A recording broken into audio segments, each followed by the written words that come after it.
charging on this fight.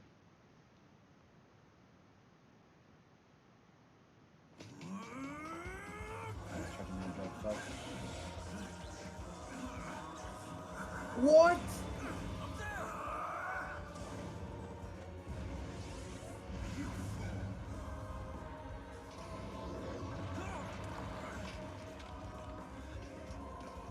The worst.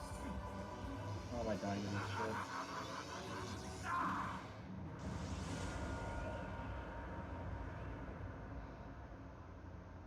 It took you a few tries to do it as well.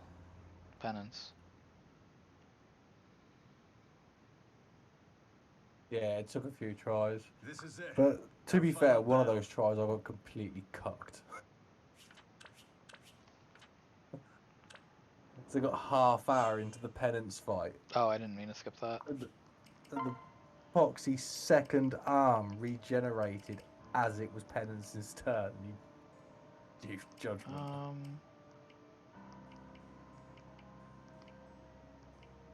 Let's see. God. Imagine committing to a Alright, cutscene we'll just... and then skipping a cutscene. Yeah, right. Alright, let's just skip movement animation, I guess.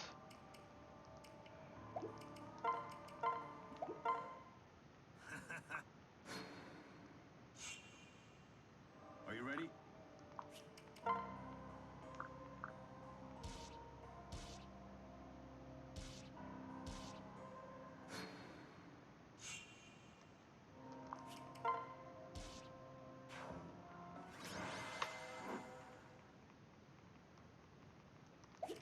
So you can New Game Plus. The second seal. Oh, I skipped another cutscene! You're bad at this category. I'm really bad at it. What do you propose we do? Imagine submitting this to really, really long a thon. As a cutscene present, you've just skipped all the You know what cutscenes. it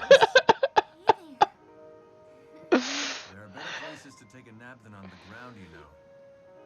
Give me your hand. It's just such a habit to mash the start button now. How did I die to this fucking fight, man? You all right? Thank you, Kron. Hmm? Huh?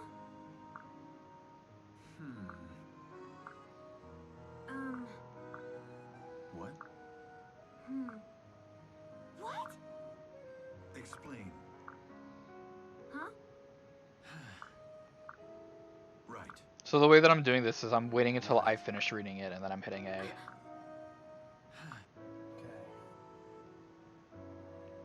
Deep into his eyes.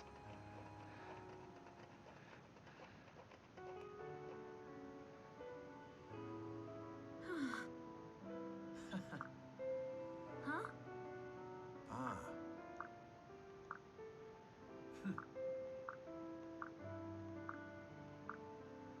I am not delicate.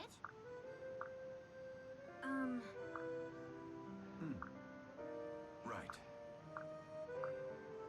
Yeah. I mean, I could voice all the lines, but I don't actually know the lines.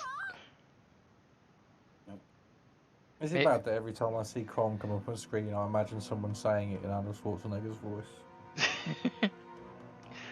Maybe I'll, if Rooster wasn't running, maybe I would do it. But I don't want to be too distracting.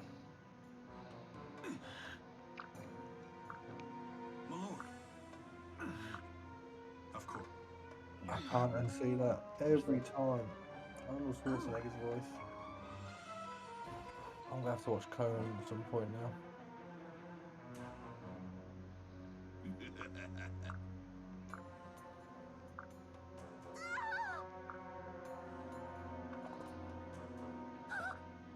God. Kron. Good. Oh, I should have saved. Shall we then? Really? Okay, that wasn't what I meant to do, Yeah. but whatever. We have another cutscene now.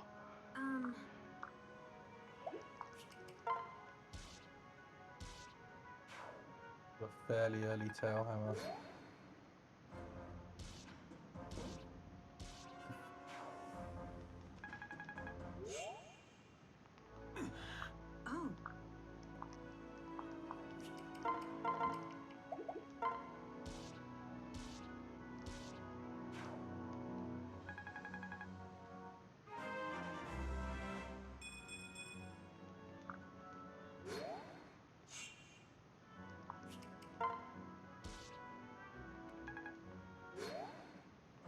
think if I hit B, then that part goes fast. It does. Okay, so Listen. we'll hit B for that. Well, Hmm?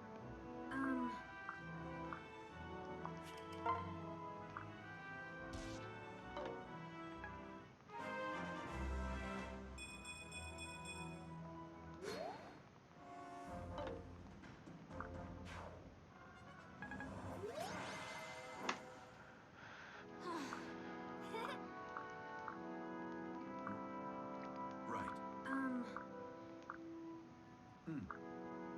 My lord, it's all right. Oh, Listen. yeah.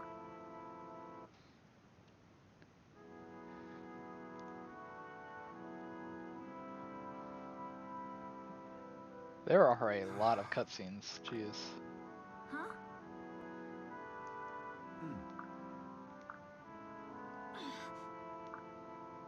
Really? Right. My thanks. Huh?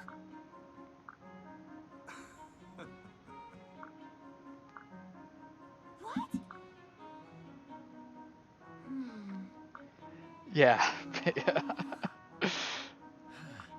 These are long Yeah. too. Goddamn.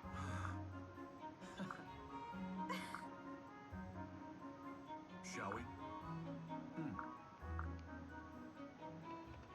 We're also gonna save.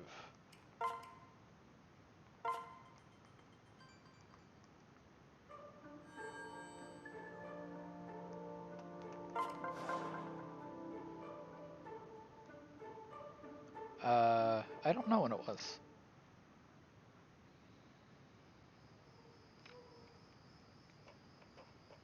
Long time ago. Released in 2012. Initial release April 2012. In Japan 2013 internationally. Lisa swallowed a bug. Well, Not gonna lie, I switched back to your stream then, and all I saw was, ooh, I swallowed it. Switched immediately back to Roosters.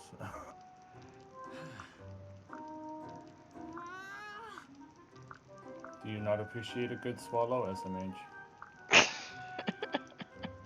Not when it involves bugs. Oh, I have the wrong paradigm. right. That and every time I watch Titan's stream now, I got fucking Arnold Schwarzenegger stuck in my head. I really wish I'd not made that connection with his name.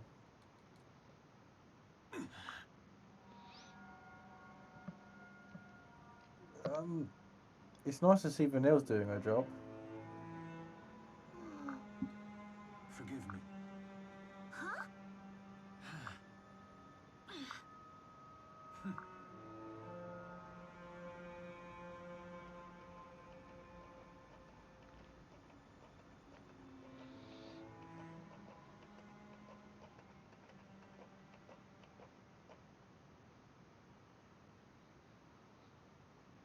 What's wrong, big brother?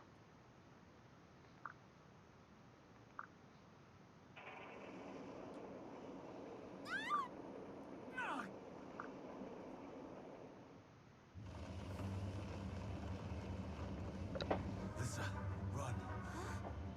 I mean it. Go.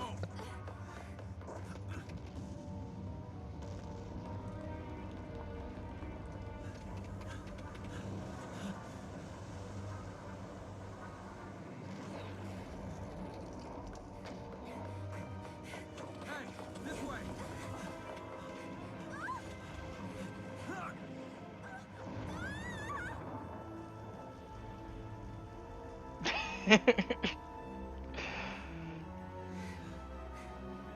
The best. What is that?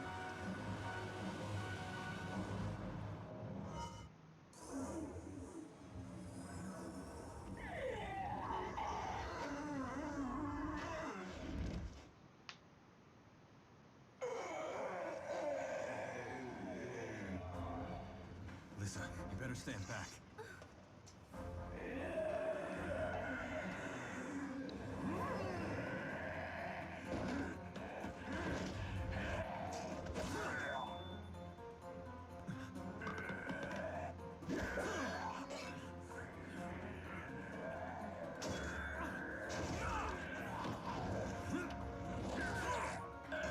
Down smash.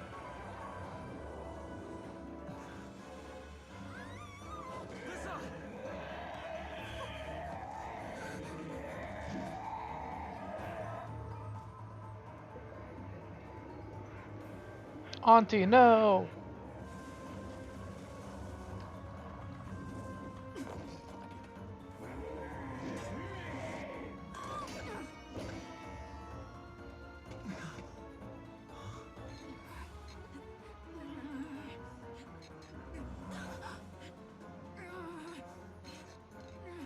Help! Right.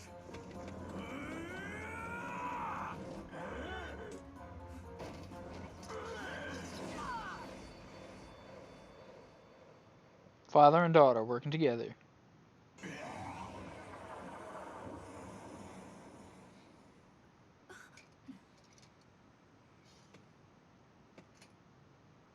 Quite an entrance. What's your name?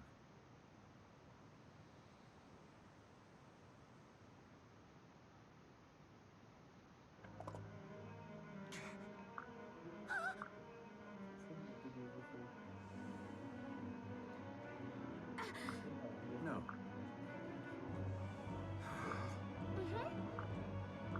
Right. Wait, how the hell did they ever think that Yes. Marth was a female? Oh, Right.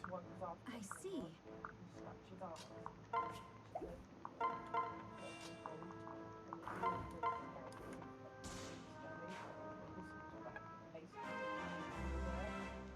Imagine that being a reason for going gold.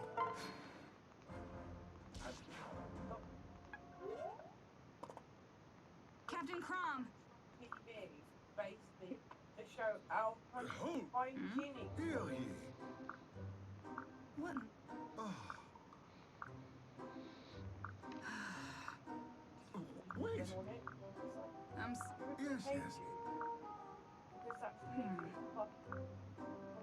Ravishing. Oh.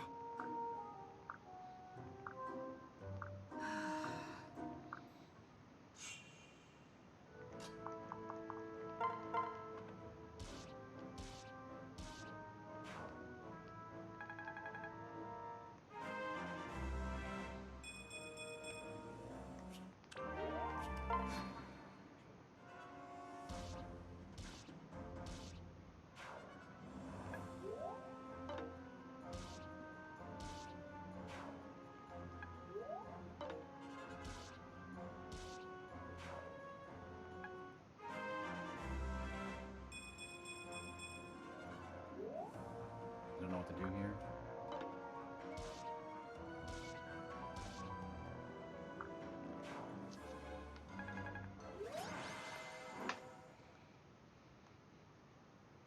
I feel like this is gonna take a while.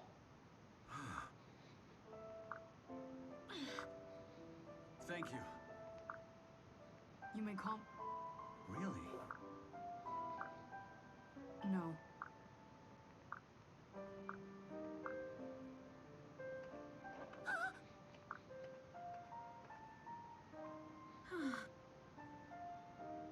Right.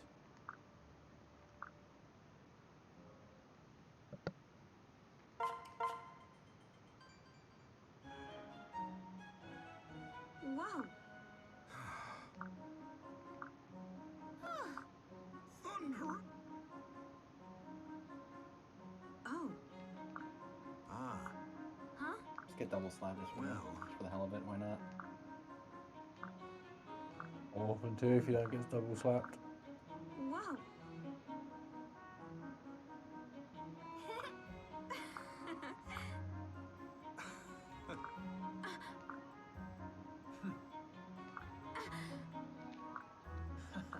Oh. Hey.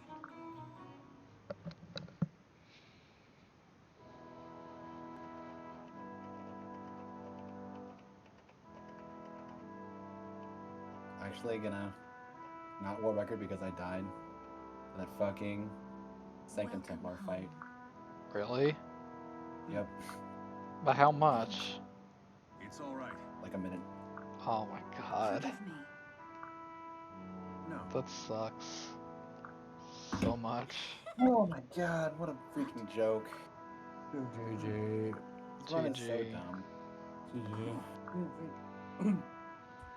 So I'm always tempted by the idea of doing a shroudless run, but then every time I watch someone run it, Crumb. it just seems so soul destroying. It like the end of the run seems awful. Oh, Yeah. thank Just like you. chapter 12 and 13. Indeed. Yes, my lord. Well, I finished it, but Good. Yay for I think the problem finishing! was just, losing 16 minutes on Proudclad 2. That was the problem. You were like 22 minutes ahead at that point, right? Weren't you? Yep. Good gift. Well, I'm hungry. Alright. Go get Zero's food. doing enough of 12 Order of Ambrosia run, so I'm gonna host him. Thanks everyone for hanging out. Maybe Yep. next time. Hey, you want to do another race? I'm up for it. Maybe. Yeah.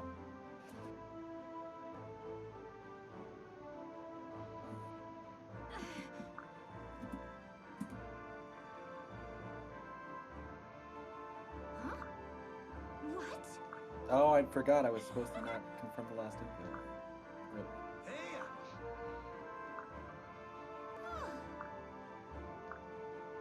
Oh, boy. You won't Order believe food. this. Well, I'm way too stuffed. Huh? Part of the reason why I can't sleep. Oh yeah. No, it's late for you, yeah. I made the mistake of buying more pizza and then realizing that my fridge is too full. Oh.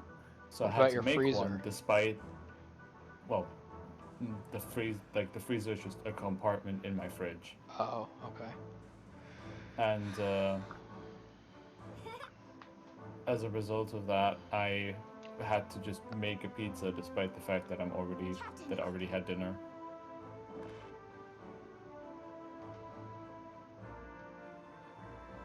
Huh? I'm just gonna cook, reheat food. I don't wanna order shit. Hey. Alright, thanks for hanging out, everyone. I'm gonna go. Yep. huh? Can eat. Alright, Catch you later, Right. dude. Look at your casual FF13 stuff. thanks.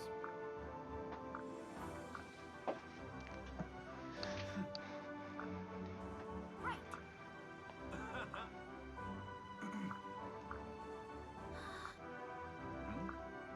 Captain. Well, I feel like I should be laying down for this. This is gonna be so slow paced.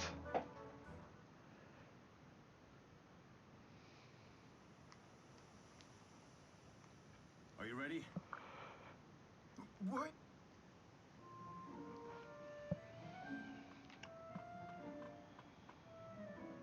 Hmm? What? No.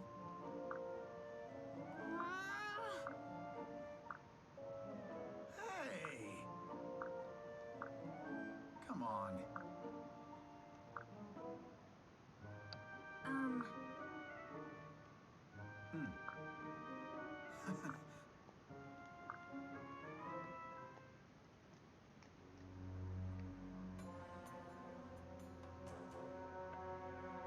No. I have to say, that's the one thing that really bothers me about spells in FF13, or attacks in general. Enter What? the Vake. How the character always has to first perfectly align with the enemy before they start attacking. Oh yeah, it's highly obnoxious.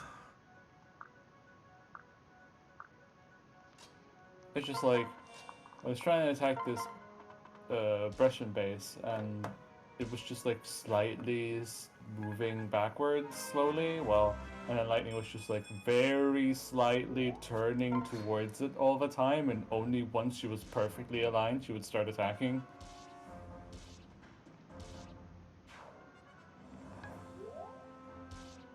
And it's just like, just run up to it and smack it, damn it. Yeah, but she tries that and she misses. I Alright, so what we're going to do is we're just going to reload the save and skip the cutscenes until we get to that point again. Did, what did I miss, Titan? Oh, I mean, I just died. Oh, nice. Yeah. But, like, I'm actually saving at the beginning of each chapter, so we don't have to watch 7 minutes of cutscenes again. Or 6 minutes of cutscenes.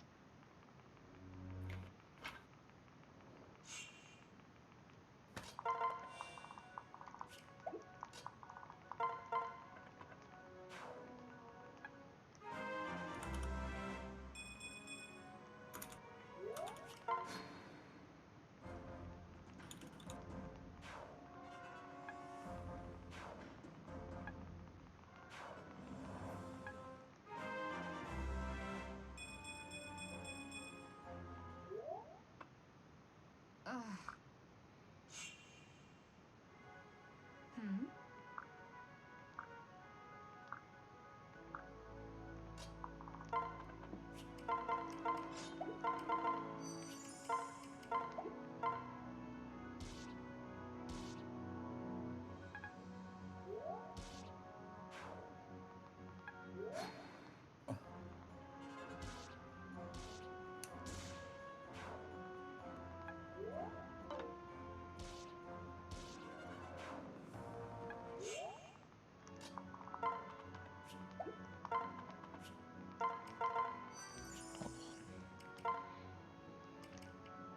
That's what I forgot to do. Game speed fast.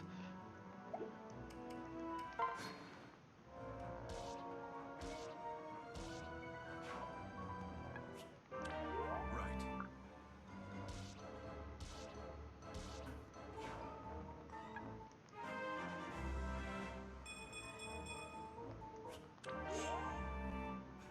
My lord. Right.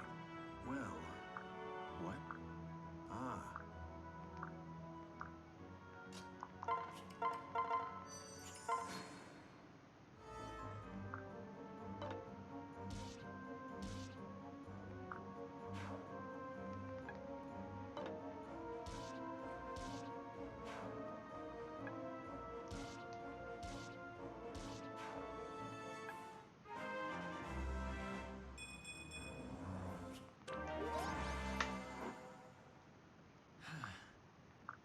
Ah. Okay, that was an interesting misread.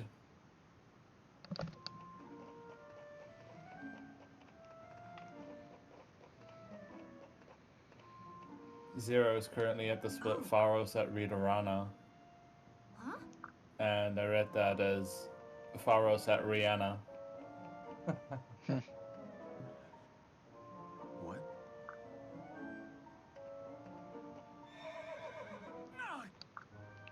Pardon me. Huh?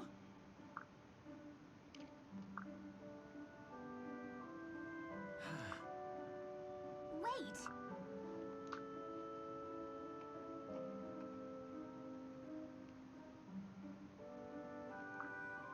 Whoa. Wow.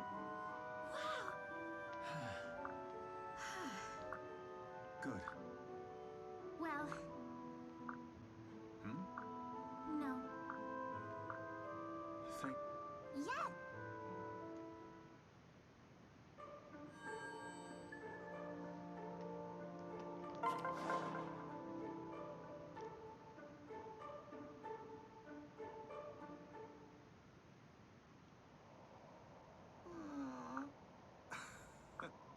Oh. Right. Ah.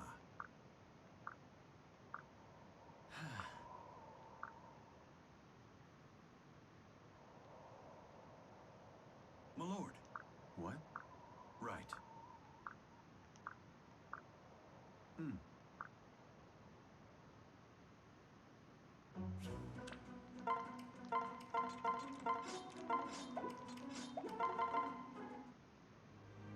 Listen. Yeah. Good. Well. Hmm. Hmm. Huh? Huh? Hmm.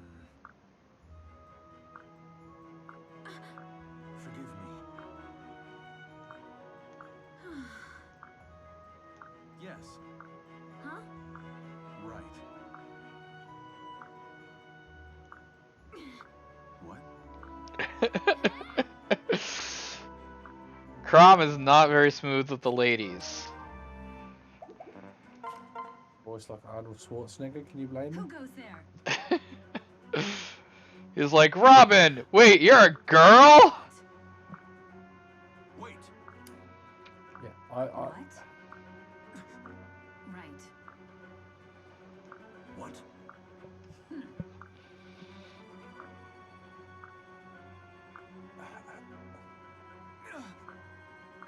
How?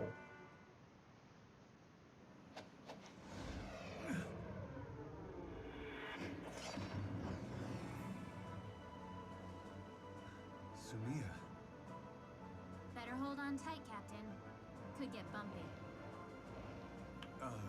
Right. You'll be fine.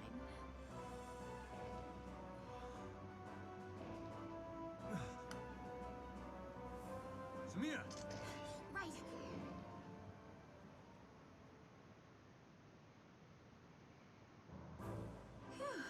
Listen. Good.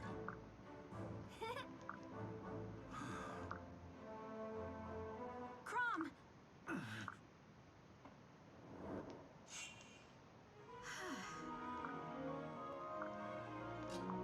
Based off that text, he didn't know Robin was a girl, but he knew that the Pegasus horse was.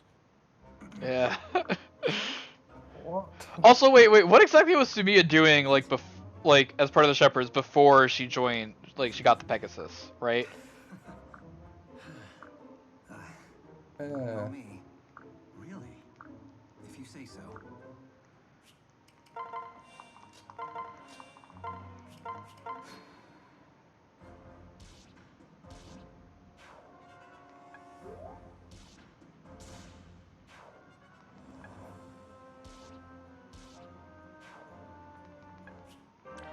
Right.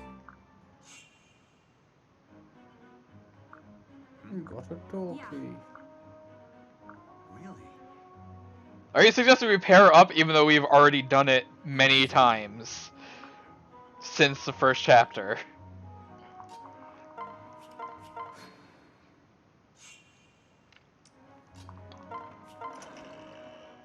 Funnily I've been enough, taking that door opening cut is also a cutscene that you I've can been skip. taking lessons out of the Final Fantasy book of tutorials. I've given you the tutorial just after you've used the thing you're getting the tutorial for. Yeah, right?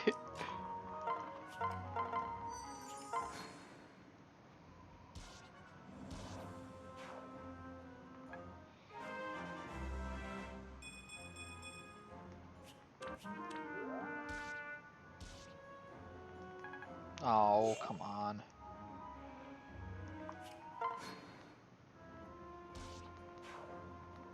I think 13 did it the best with the stagger tutorial, while giving you the stagger tutorial in the Alright, fight we're after just you've just killed an doing enemy this safety. that you stagger 100% of the time. Alright, well, we used an extra elixir. Whatever. Alright, so this is what I'm gonna do. Is I'm just going to, because this is like a marathon, essentially. Forgive me. I'm going to just use all of the things that I can. And just like beef Robin up. Whoa. Right. And also use it to get the second, well, I won't use it to get the second seal yet.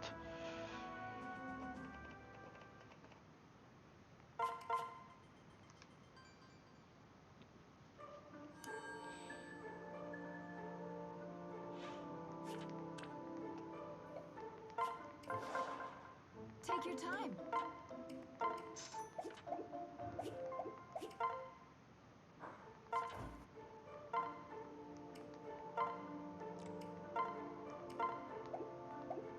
Alright, so what we're gonna do is wireless, renown awards, got the second seal, energy drop, spirit dust, Secret book. Goddess icon. Speedwing. Seraph robe. And that's it. And then let's just use them all.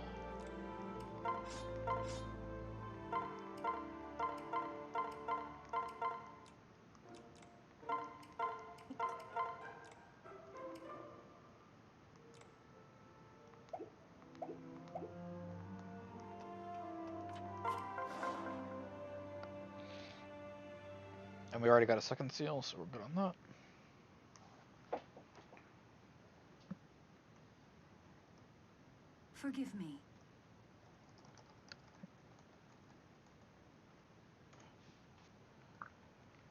Good. Also, can't acknowledge this as a true marathon run What? because we weren't allowed to choose names for the characters for donations. I mean I can Well, do that. I can do that. I don't actually have enough renown to get Draco Shield or Talisman. Huh. That's a bit annoying. I haven't actually finished setting up my new game plus file. Actually, I don't even have the new game plus one yet. So I don't have a easy way to cheese the renown up a bunch. Exactly. Thank you. Right.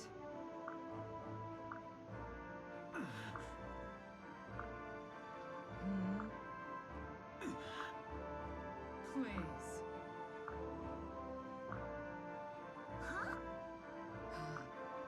What? Listen.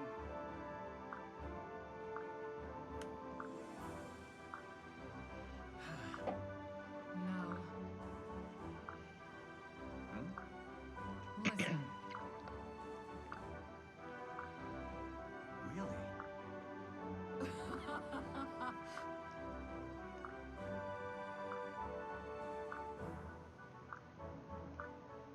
Right. Right. It's all.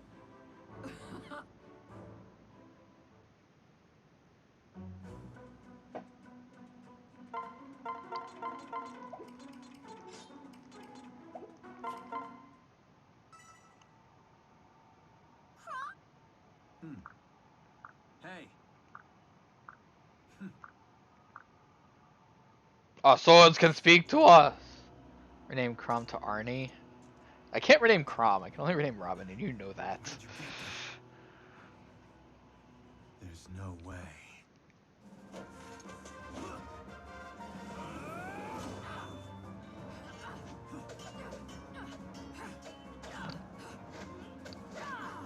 Tell me, who taught you to fight like that?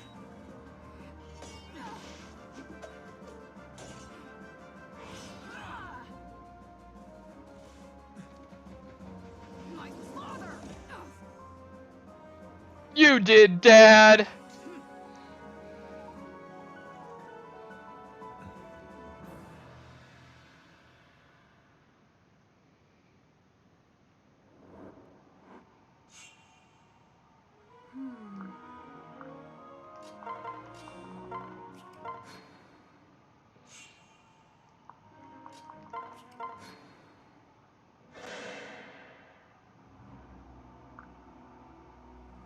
As what?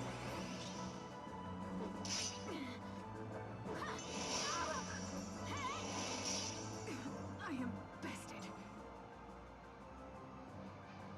Name face standard.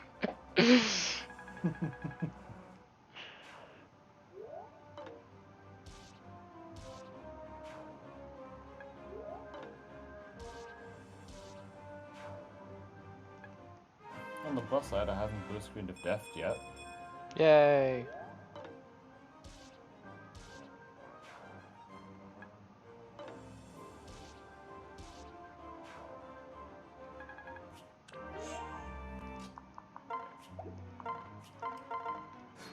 Well, we're out of healing stuff.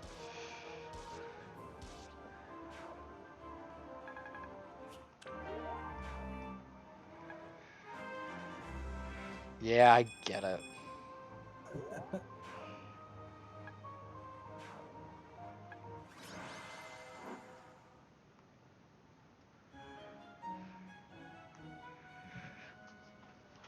This is. I feel like this is gonna take over 3 hours.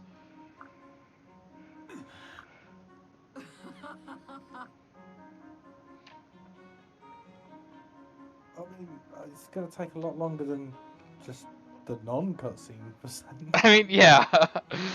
But I thought it was gonna take like maybe an hour and a half or so. Yes? But like, and like the minimum for a really real longathon is 3. You thought this was going to be on the scale of maybe doubling the speedrun time of cutscene inclusion, but no, this is on Final Fantasy X scales of cutscene. Yeah, I'm pretty Cutscene sure it gameplay. is. Cutscene, 42 minutes. You know, you've got about 42 minutes of gameplay, and the rest is cutscenes. No, it's actually like 35 minutes of gameplay. My PB should be like a 38, 39 right now. But yeah. All right. Actually, the FF10 cutscene percent mod, apparently it's under 3 hours now. There's still a few bugs, but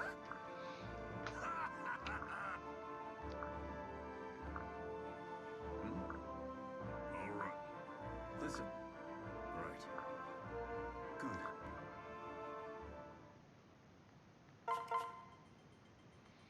I do find it really funny that like the small times that I'm doing something, I'm doing them really quickly, and the rest of the time is just me waiting. And like casually hitting the A button every few seconds.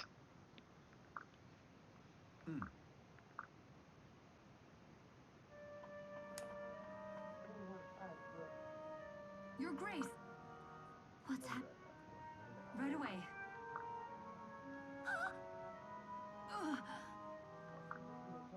Gods! A good troll submission to really long I thought would be the PAL version Yes, my lord. of Xenosaga Episode 1. Why? Because Xenosaga Episode 1 wasn't released in PAL. It was, but the only way you could get it was with one that imported it. But when they released Episode, because they did release Episode 2 in PAL regions, but it came with a DVD For episode 1. which was all the cutscenes from Episode 1 stitched together into a 6-hour-long movie. Holy shit. God damn. Hey. Which I didn't know it was 6 hours long when I started watching it. When did you start watching it? And I didn't realise it was 6 hours long until I finished watching it. And, Must have been I a was good like, movie oh. then. Well, yeah, it was actually a really good watch.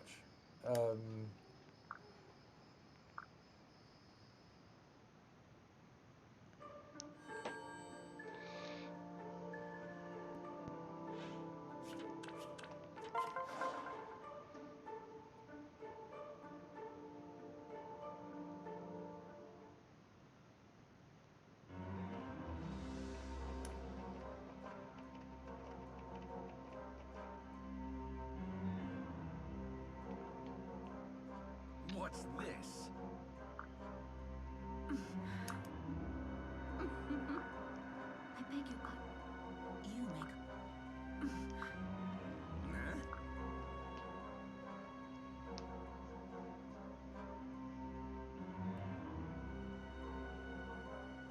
Wretched.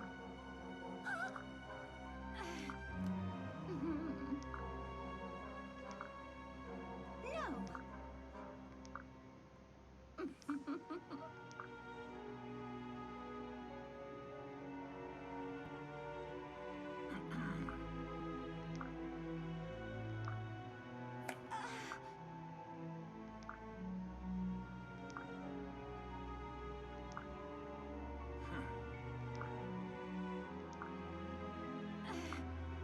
Yes. Oh? What? Really?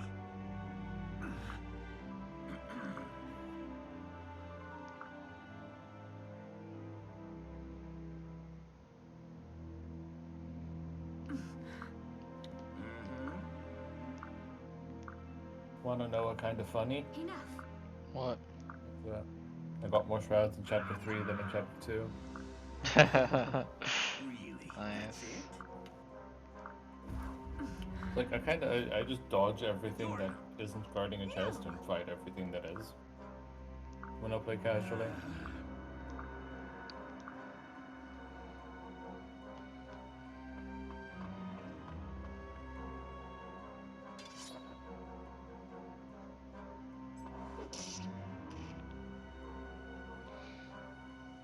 Think I can...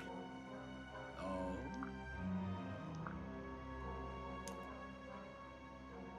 That's a declaration of war, says the person that just said that he was gonna pry the treasure from their cold dead hands. Really now? No.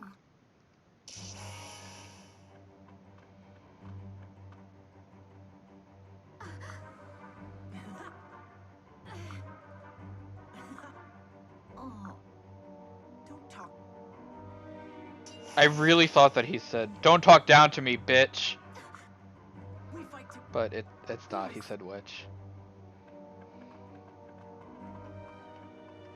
Not something a quick little mod can't fix.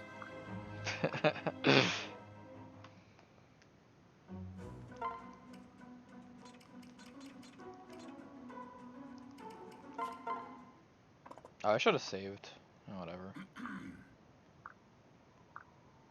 I saved before all the cutscenes. I should save after the cutscenes. From now on.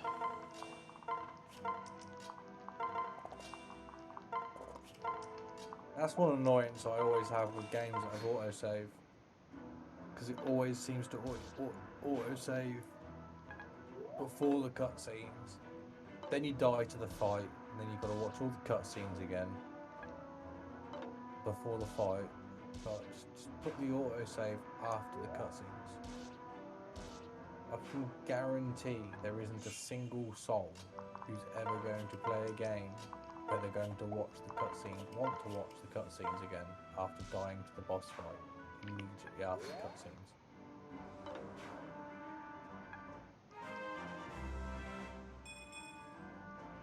But you control Kiri's heart, or whatever the hell it is.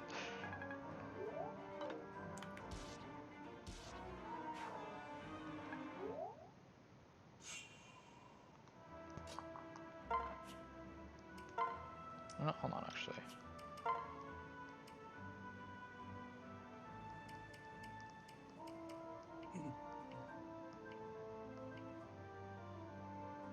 Alright, let's see how it looks like with this. I found out how annoying that was when I got my ass kicked by Seymour Flux. Yeah. I now need to sit and watch him tell Kamari about how he's the last Ronso all over again. You can't skip these fights.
my hum. Hey. Oh.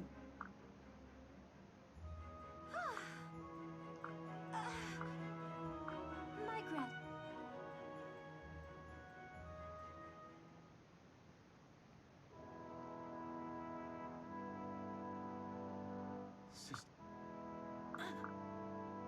Shall we then?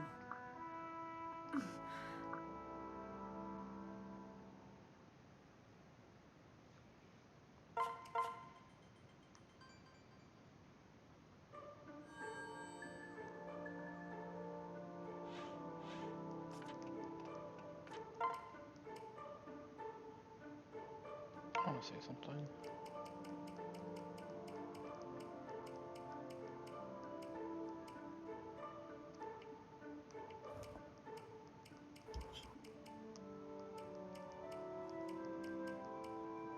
Okay. I just wanted to make sure that there wasn't like an auto proceed feature.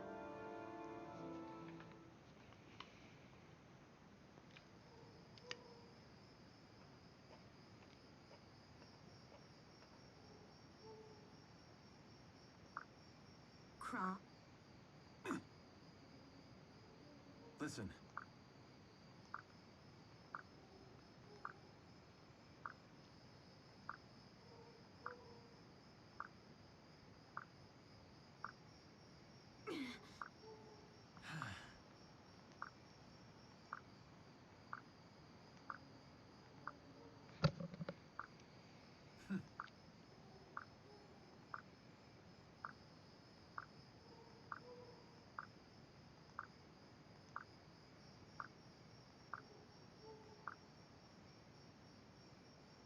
Right.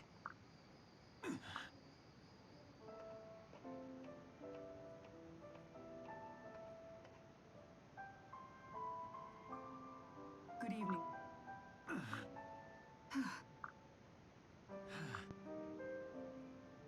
Craw. Yes. Right. Hmm? Right. No.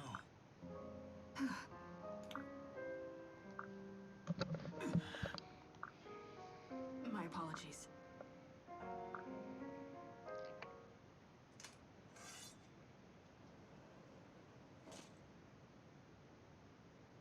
I'm about to save your life.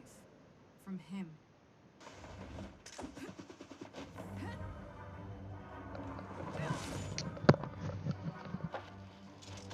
I trust this proof will suffice. Yeah.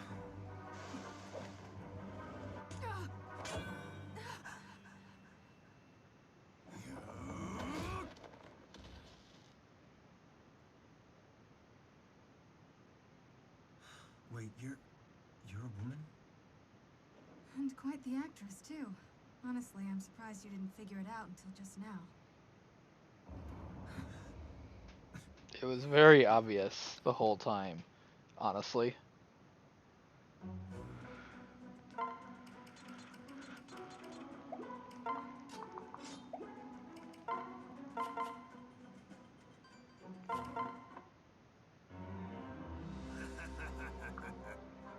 Yes, sir.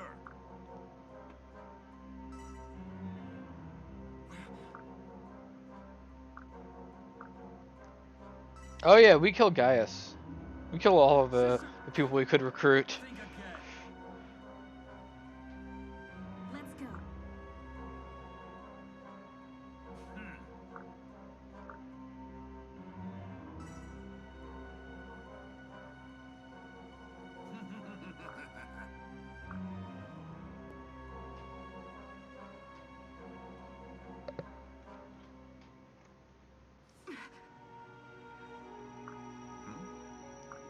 No. I'm so sorry. No.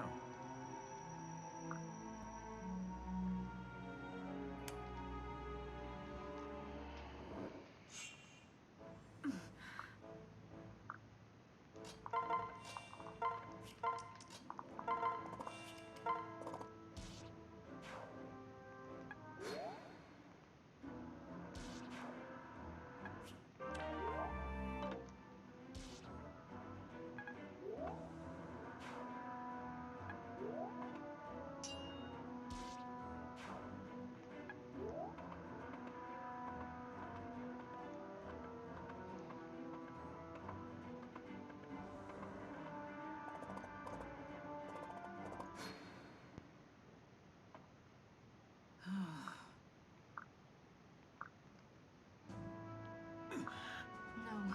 What? Yes. Really? Right. Good. My lord. Yes. You have my... Are you ready?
you. Forgive me. No. What? Hmm?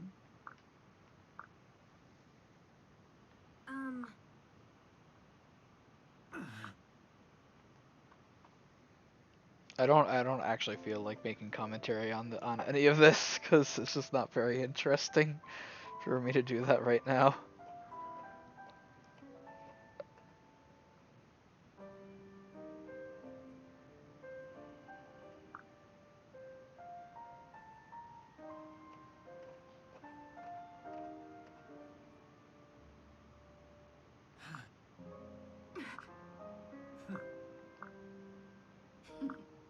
Still.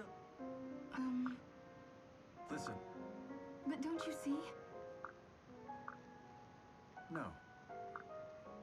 All right.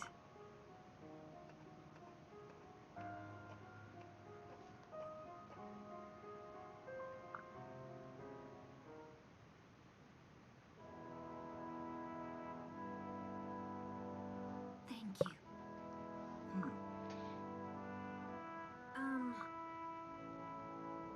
Well.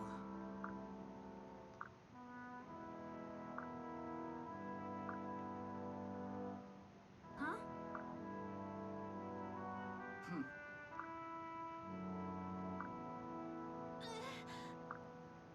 Good question.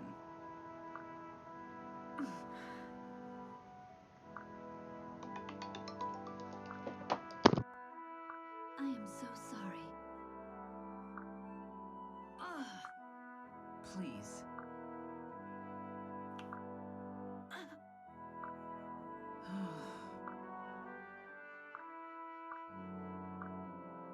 Thank you.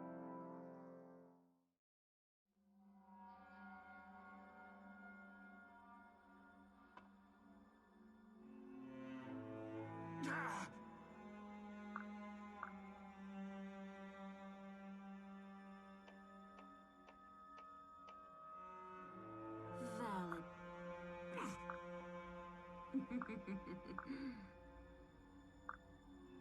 What? I am the.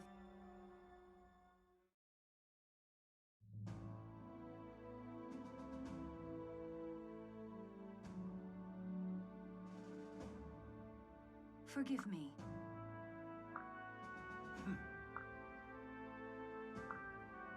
I forbid it. Still. Your Grace.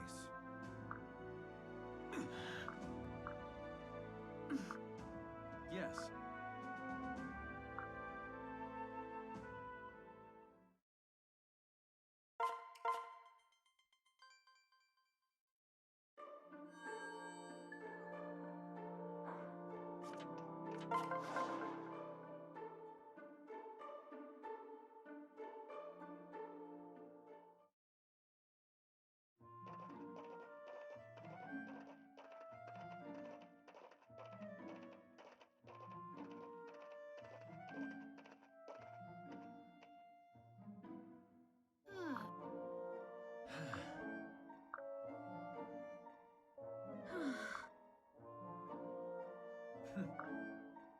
Hey. Yes.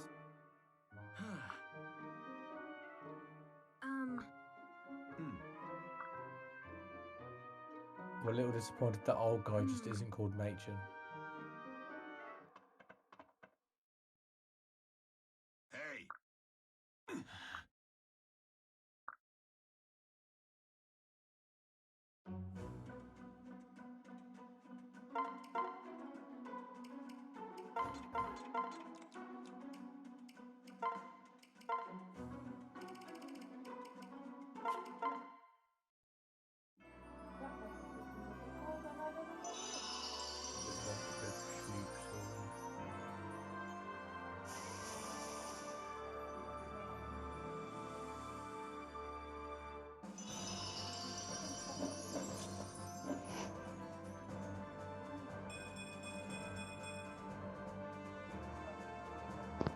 Be right back.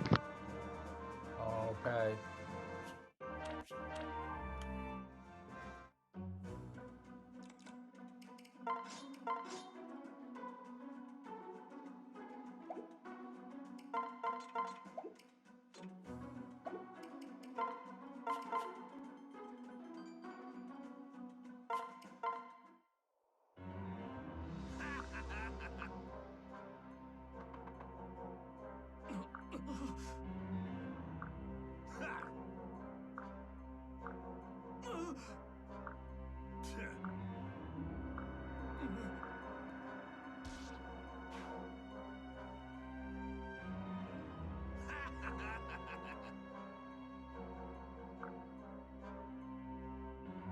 Alright, so my brother's finally in the basement now, and I'm back. Welcome back to your basement. No, I'm not in the basement. Hell nah. But he called me from the basement.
Oh, we got the unfortunate archer placement.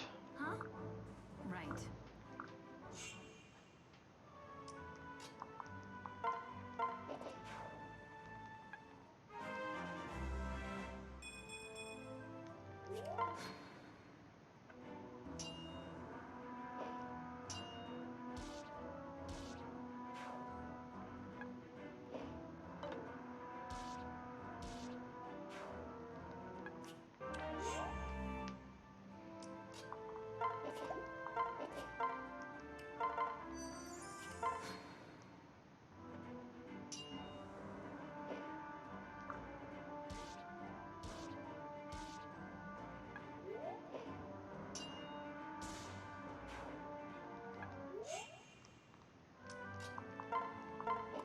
No, that was not who I meant to attack. That was not who I meant to attack. Wait, shit, that's really bad.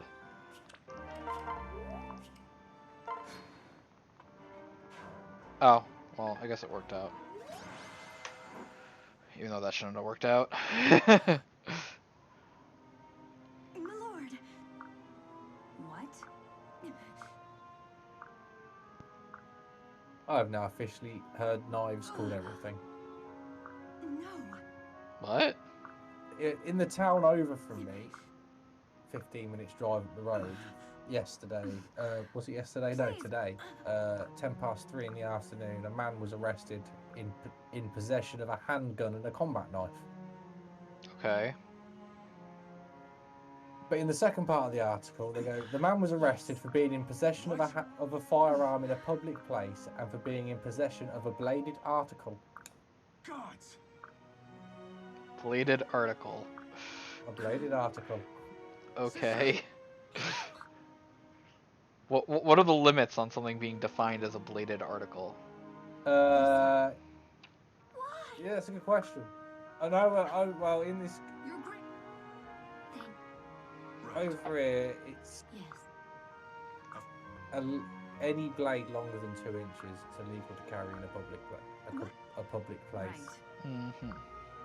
For blades under 2 inches, you are allowed, but you better have a good reason for it. Listen to me. Under 3 inches. Okay, under 3 inches, as I've just been informed. But you still have to have a good reason. You have to have a justifiable reason as to why you've got a knife on you. Mm-hmm. Yeah. It's for work, or you're going fishing, or something as such. But then, anything like that reminds me. There was a police TV show a few years ago, and a bloke got pulled over, and he had a baseball bat in the back seat. Yeah. And the police said to him, "He was like, oh, what's the bat for?" And being an idiot, this bloke turned around, "Oh, it's for self-defense." Cool. Well, same thing. It's like, it's for like, protection and self-defense. He's like, "Well, we have to arrest you for being in possession of a weapon now." Yeah, you always need to have the baseball glove and a baseball with the bat. And you'd be like, so it's for playing baseball. Leave it to him. Is it if you'd have? Oh no, over here it's not quite that strict over here. If he'd have just said to him, "Oh, I play baseball," they'd have been like, "Yeah, cool, fine, fair enough." But because he said it's there for protection, it's like, well, it's a weapon now, so Yeah. we have to arrest you for being in possession of a weapon and take it off you. Why do you have that fork? Why do you have that fork? So I can stab people in the eye if they attack me. Well, now we gotta arrest you for having a fork. Yeah. Yeah. Oh yeah. If you say you've got it to use it as a weapon, regardless of the reason, as far as they're concerned, it's a weapon. What do you have this pillow for? Yeah. Oh yeah. For smothering my enemies.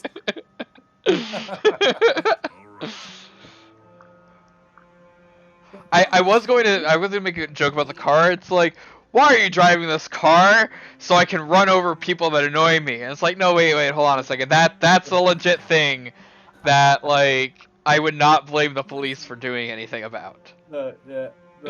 It's just the way they even said, as they were arresting him, they even said, it's like, right, for next time, just say it's for sport. If it's for sport, we can't do anything. The sport is a cage match.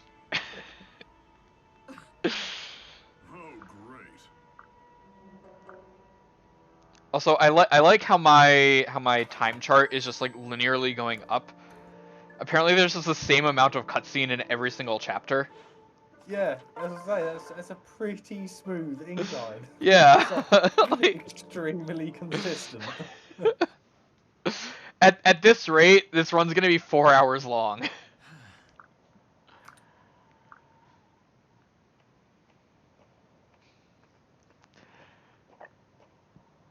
But then looking at your times, it shouldn't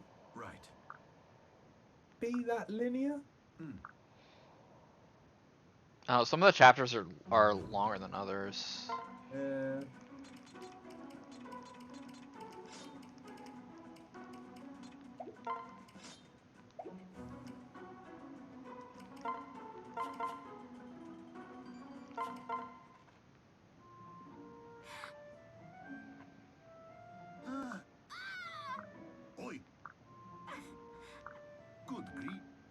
Good grief! Why you treat Gregor like a villain? What?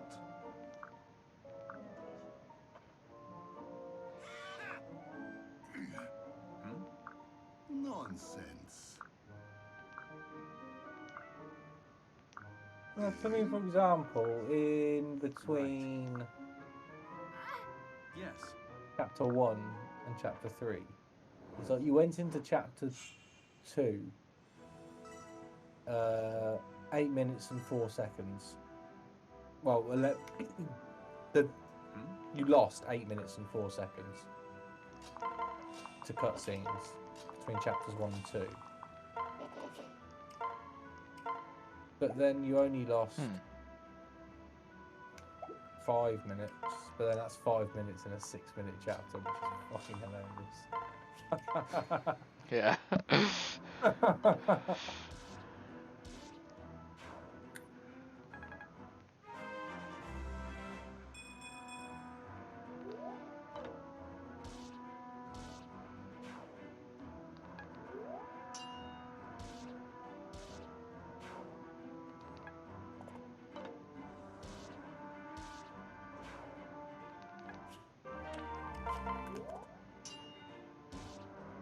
Well, watch out, you've got a possible time save of 17 seconds.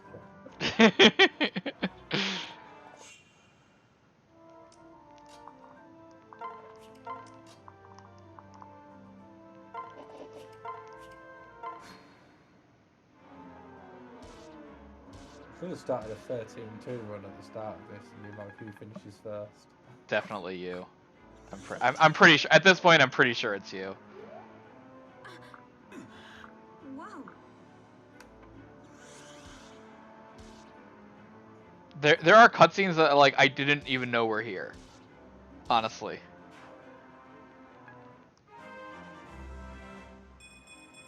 Also, I'm not getting any magic, which kind of sucks. Did you see the amount of horrendous bullshit I had to deal with when I did that race with Kaya the other day? Some of it, yeah. Remember, I was in that race too. Remember? Oh yeah, you were, weren't you? Yeah, 'cause you kept getting lost. Yeah. But then, I still can't work out how Kaya managed to lose 8 minutes in Academia 500.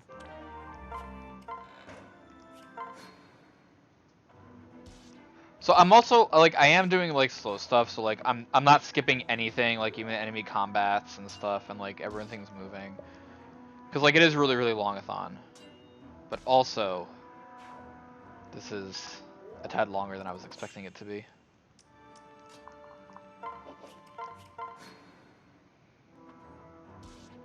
You watch this actually be like 4 hours. Yeah. I was worried that it wasn't going to be 3 hours long, but it's yeah. About that. The only thing that I'm like really skipping past are the experience gain parts. You're at chapter 8 and you're currently over, well, nearly an hour behind. Yeah. I'll.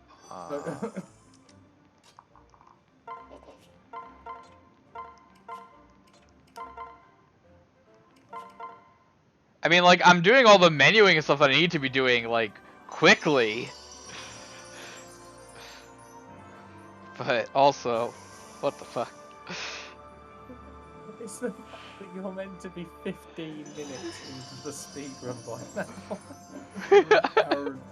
You're an hour and 15 into the speedrun. It's been 15 minutes of gameplay and an hour of cutscenes.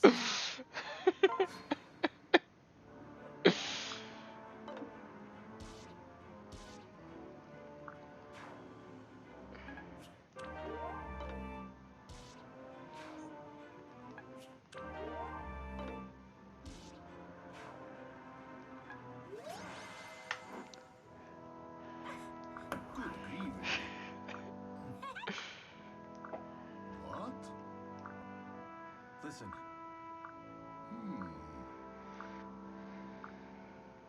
Really? Right. Is Gregor talking about himself in the third person? Yeah, Gregor's not the smartest person out there. Not the sharpest tool in the shed.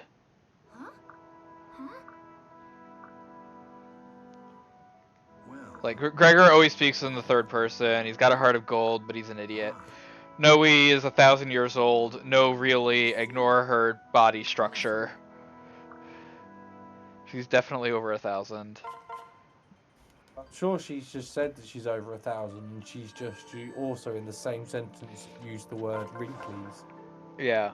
No, she was like, but look, no wrinkles. Yeah. I mean, the thing is, like, she actually is that old because she's in other games that take place before this. With, like, grown-up bodies. Grown-up body. I'm pretty sure. Maybe I'm confusing her with Tiki, though.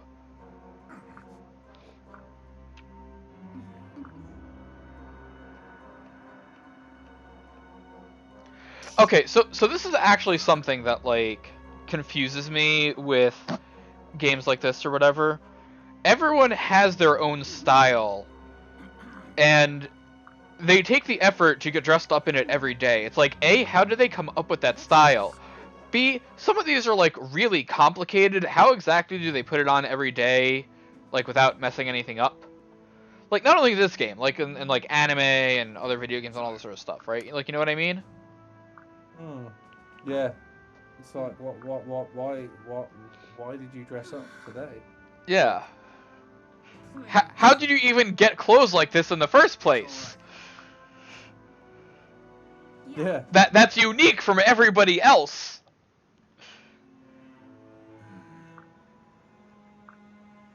Yeah, it's always a weird one that, strangely, only the playable characters put in that kind of effort. Yeah. Huh?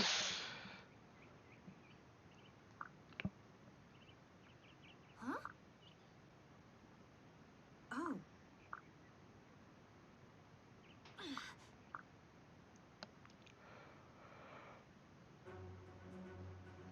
Oh no, Emeren's been captured! They're gonna make her walk the plank!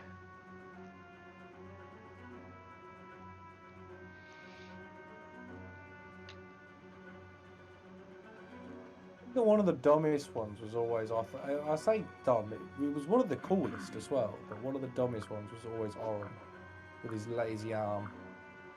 Okay, I feel like that's because he's dead.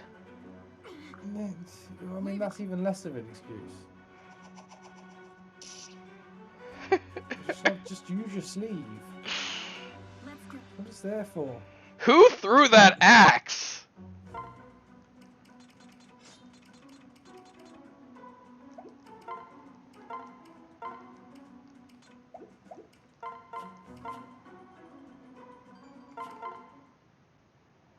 Like seriously, who threw that axe? And why is whoever threw that axe just not using it to snipe everybody on the battlefield? One question I do have about Final Fantasy X. When does Yuna wash her clothes? After after they have because sex in the lake. Oh, you mean the sad lake fondling? Yeah. Yeah. Well, yeah, maybe that was the one time she washed her clothes throughout the entire game, because it's like it's made perfectly evident fairly early on that she also sleeps in those clothes, so she can't be getting them washed while she's asleep. So I'm going to again state what I said in 13. They like have 2 chances to shower the entire time. Hope's house, and when they're on the airship. That's it. Yeah, but 13 does only take place over a few days though, so it's not that bad. I mean, I feel like it takes place over a week. Well, canonically, I think it takes I think the I think the events. I think it takes place. It's only like 4 or 5 days. So as long as they do get 2 showers, it's not that bad. But like, it's 2 showers with them like running around and fighting. Oh yeah, like the whole time. Yeah. But 10, that's like a long time. They like cross the world. Yeah. And 50. Okay, so we really need to get some magic level ups, please. By the way. I also like the fact that when she was kidnapped to be married, and they put her in that wedding dress, they actually kept her old clothes for her just in case she ever needed them again. Yeah.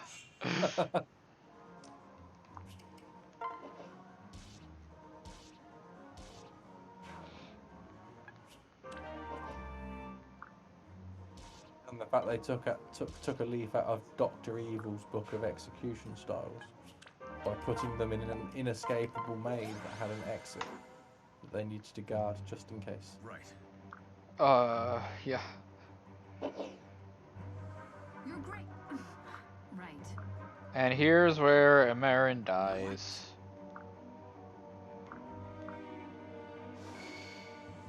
What? What?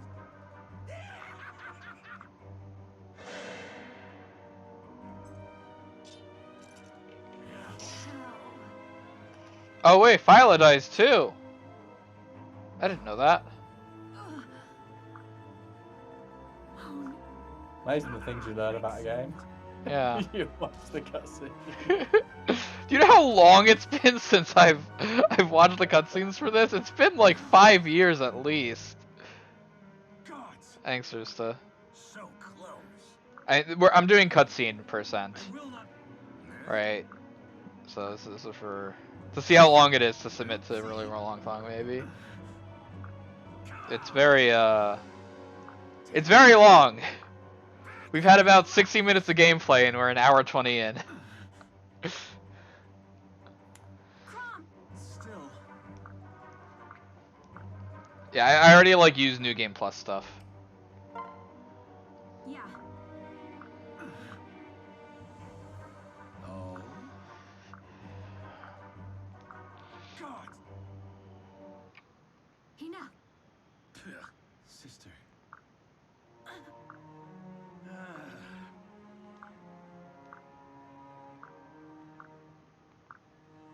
Wait. Crumb.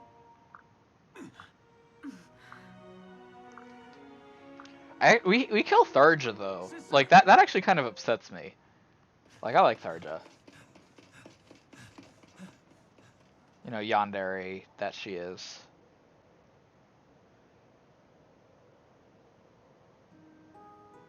No reaction. Trigger warning, suicide. He looked incredibly pale running over there compared to the lighting around him. I mean, his sister is about to commit suicide. I'm not surprised that he's pale-faced. Right? Like, it's a reasonable reaction. No.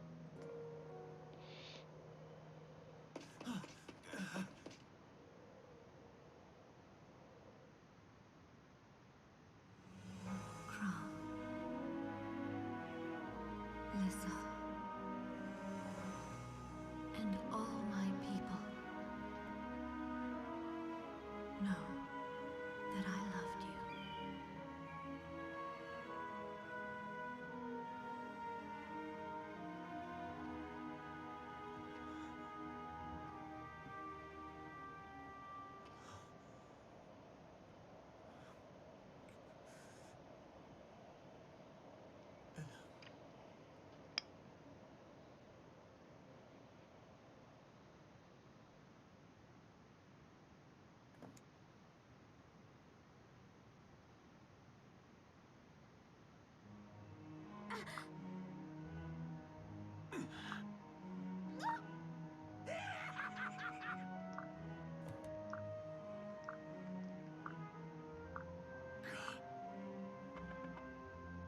Go. Hell no. Hell no! Oh gods, no. Oh, wait, shit, actually, my headset's about to die. Did he actually just say, her body I have to, as if it's not just jam? Yeah, like, the body's, like, it's surprisingly, intact for somebody that fell 100 feet onto solid rock. You're saying, from that height, she is now just jam on the pavement. Oh, shit. Ah. My DS. Did you just do a boo-boo, or did your DS just die? No, I just dropped it. I mean, that's Yeah, I mean, it didn't drop very far. It dropped like 6 inches. Yeah, there. Device is not found. Initializing capture device. Yeah, no, because I'm trying to like untangle some wires. Because my headset is. Hold on a second. My headset's kind of dying.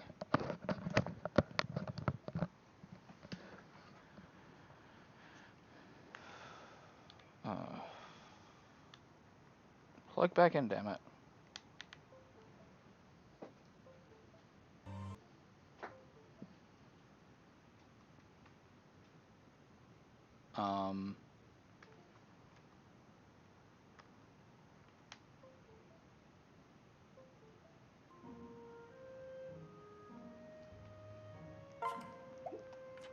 There. Okay. Okay, come on. Stupid fucking wires. Like, one of these wires is like, has a damaged connection and the other one doesn't. And I think I got them mixed up. Okay, there. So that was like a minute of nonsense. That shouldn't have happened. But whatever.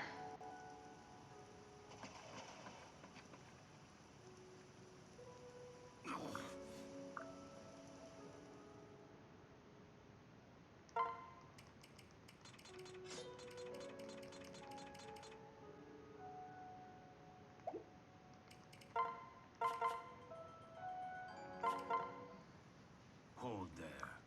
Hold up. Damn.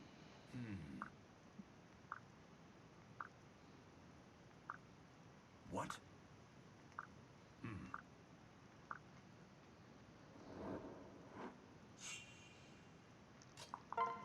I mean, you're more than welcome to come into the voice and we can talk or stuff.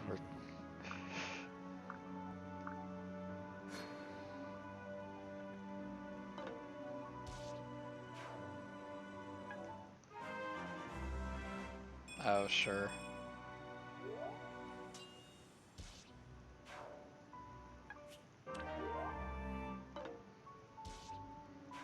This is probably going on for like another 2 hours if we're being real.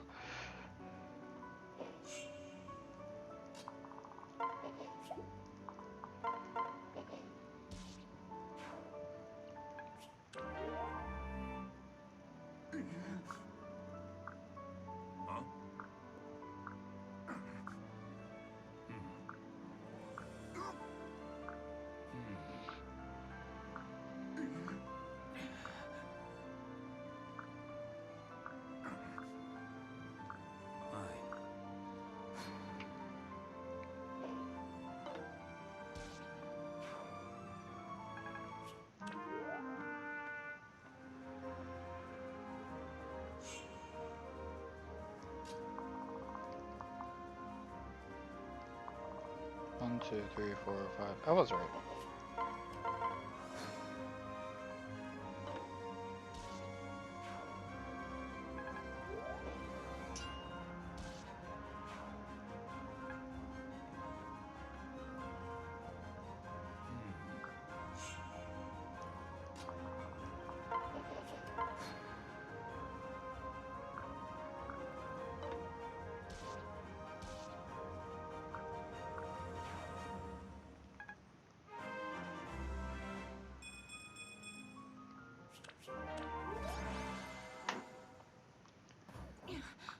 Yes? Hey. Okay, this is actually a bit of a problem that I haven't gotten any magic. Honestly. Like, only having 26 magic at this point is not great.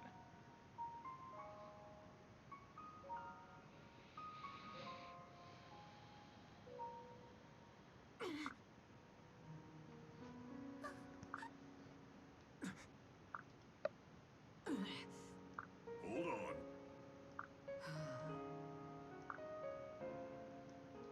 I'm so sorry. Gods. Gods. Hey. All right.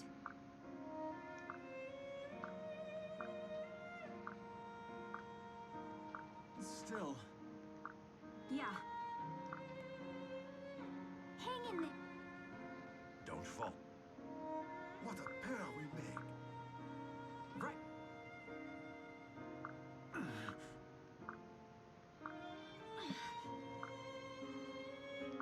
Yeah.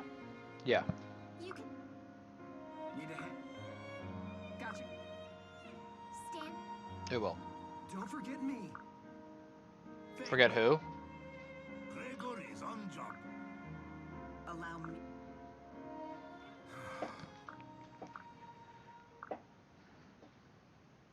Thank you.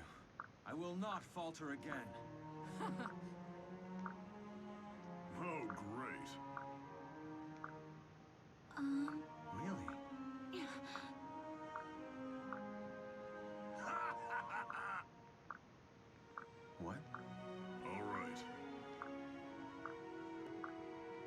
I'm not actually paying attention to the dialogue here, which I probably should be. Yes. Right.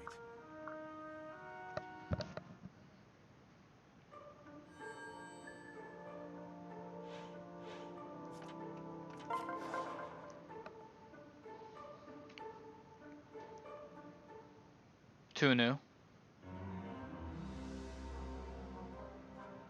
I'm doing a cutscene run. This is supposed to be this far behind at least. I would be worried if it wasn't. Kind of. Although this is a bit more than I was expecting.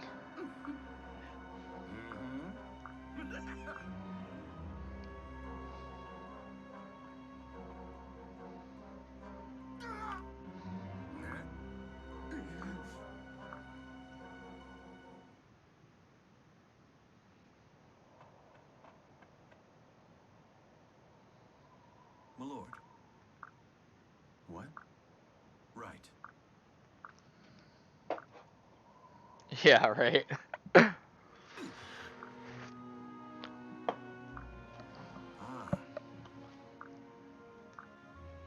Sister.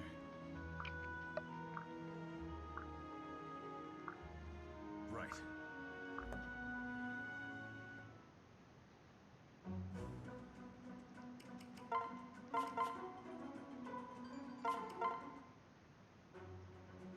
What?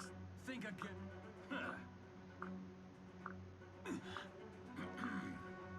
Right.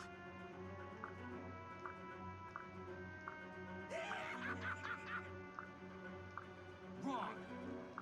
Come on. I'll do my best.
Jeez, I have no fucking magic.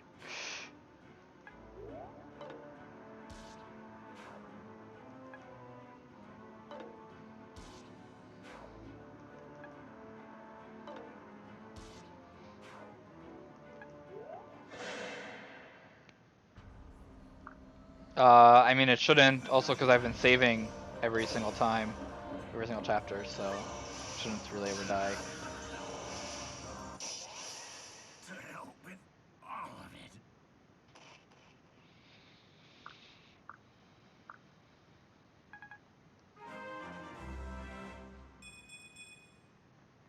Jeez, this has no magic!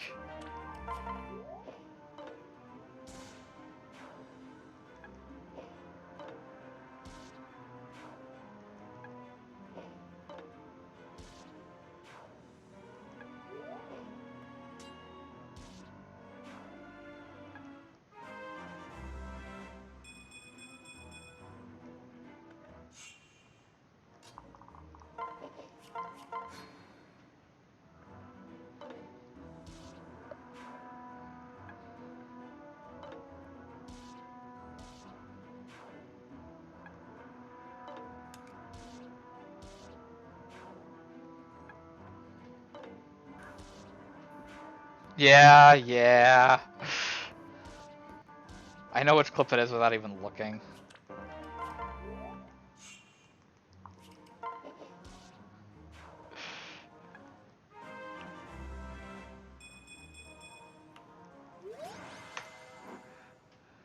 Sire. Good. Sire.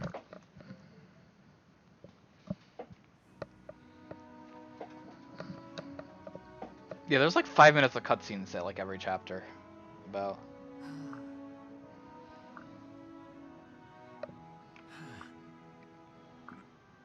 Well, at least they're consistent. Yeah. Forgive me. Please. Rogue.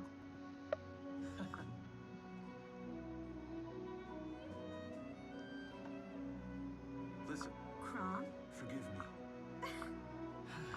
Oh yeah, this is where they propose. Yeah. Listen to me. Well, That C-level support straight to marriage. Because it turns out Lucina needs to be born. yeah. Good. Slow down the A pressure. I can read this fast. Right. Thank you. Hey.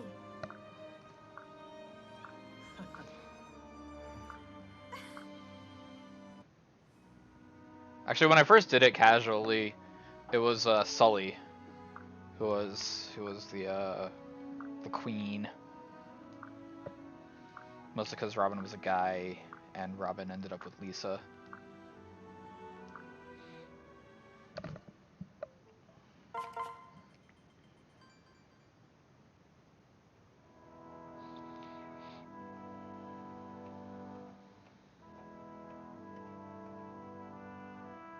Sire. Good. Yes, sir.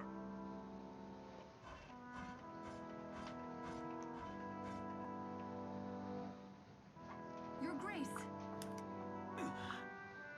Right away. Really? Yes, my lord. What? Forgive me. My lord. Right.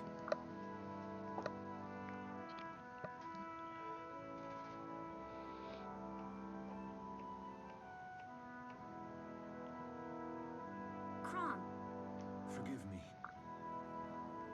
Look, Yeah. Yo. I'm here for one thing. Yeah. Talk about the quintuplets. Alright, quintuplet spoilers incoming. Close your ears.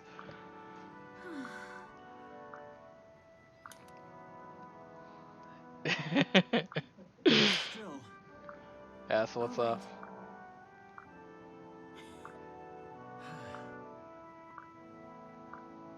Yeah. Alright, so that should take care of him. My lord.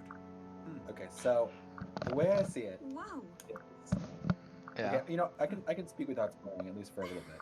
Okay. The way I see it Right. is that the four. So first Miku, then Ichika, then Nino, Hmm. and I guess eventually you kind of get crushes on Futaro, right? Yeah. So if you look at it in terms of who, you know, had the best character arc, or who had the most Hey. romantic You alright? gestures, or who was the most charming, then I think your list is exactly right. Right? Okay. Where you have like Nino, Miku, and then Itsuki. Yeah. But the thing that I think is more important is the person's chemistry with Futaro.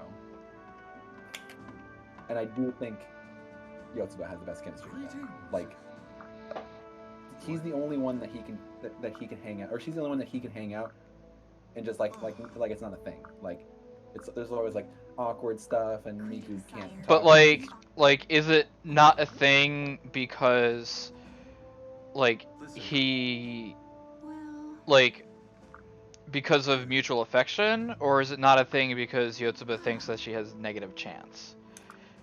Right? Like, if it's not sort of on the table at all, then the connections and stuff are different, right?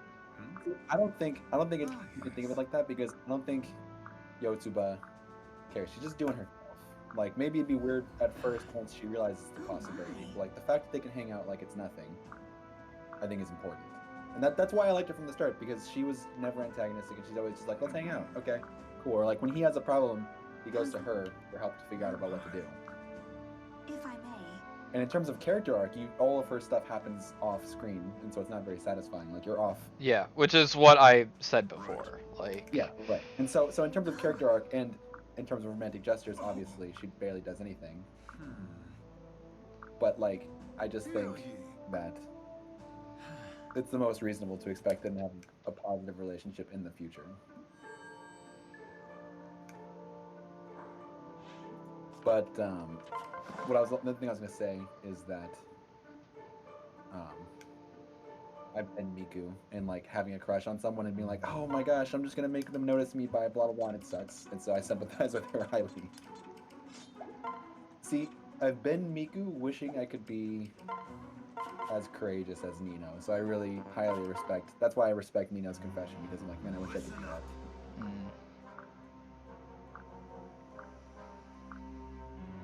Yeah, I've only really been on one. I've really only been on one date in my life, and I don't think she thought it was a date, and then I ghosted her afterwards. So, yeah. Gentleman. It was. I try to imagine. Like there were so many things that were like, it was first year of college. I never tried to do it before. Like there were a lot of weird. Like I was so embarrassed by everything that happened that yeah. Apes are inherently awkward, which is why I've never bothered with them. You're married.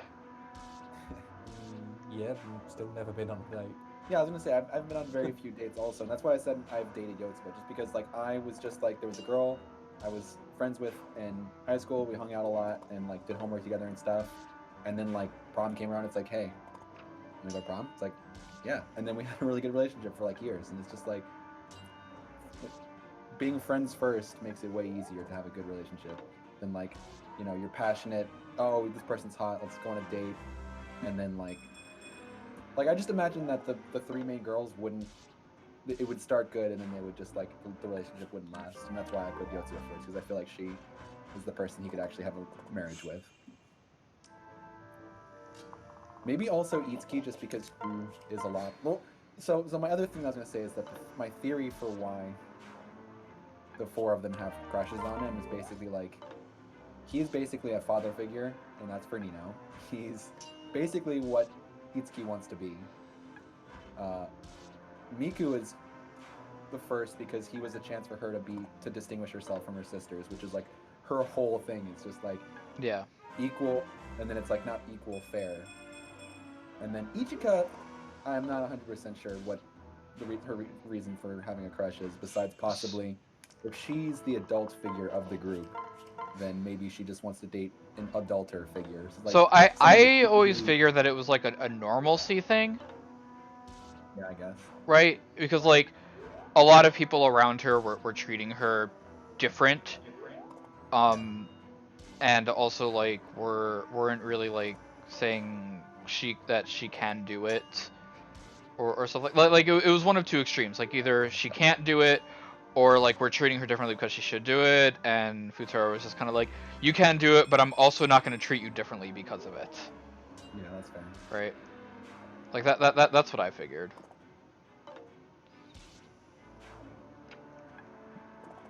Yeah, but the other thing is, Futaro kind of sucks in a lot of ways. So, like, that's kind of why I think that the relationship wouldn't work between 1, 2, 3 and him. It's just like, he kind of sucks, and they would just get tired of him. And, like, especially Nino, because Nino just doesn't seem like, I think she just has a crush, and she's like, she needs to find someone that's more her type. Like, but Kintaro, right after he literally showed up on a motorcycle and saved her from her death, right? But Kintaro. Yeah, okay. So as long as he dyes his hair, maybe gets a few piercings, it'll be good.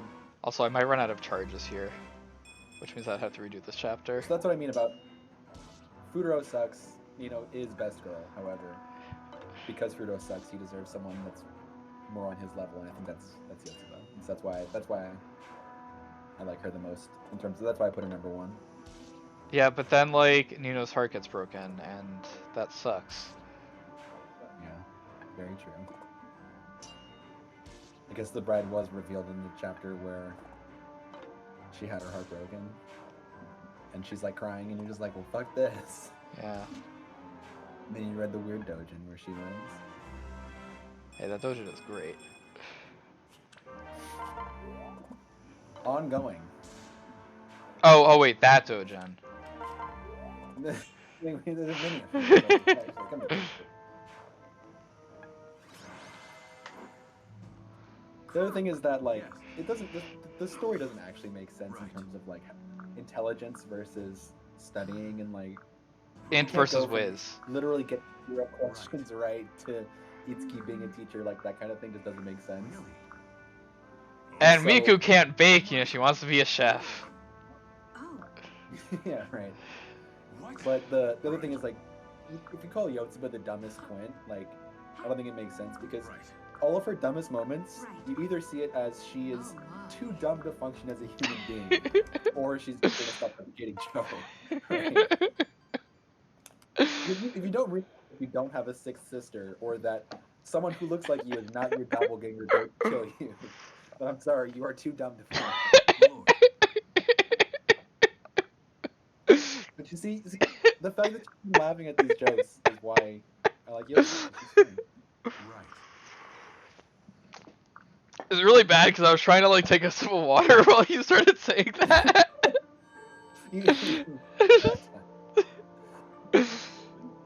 Oh, I made Olsen spill some water. Let me see if I can find the comment.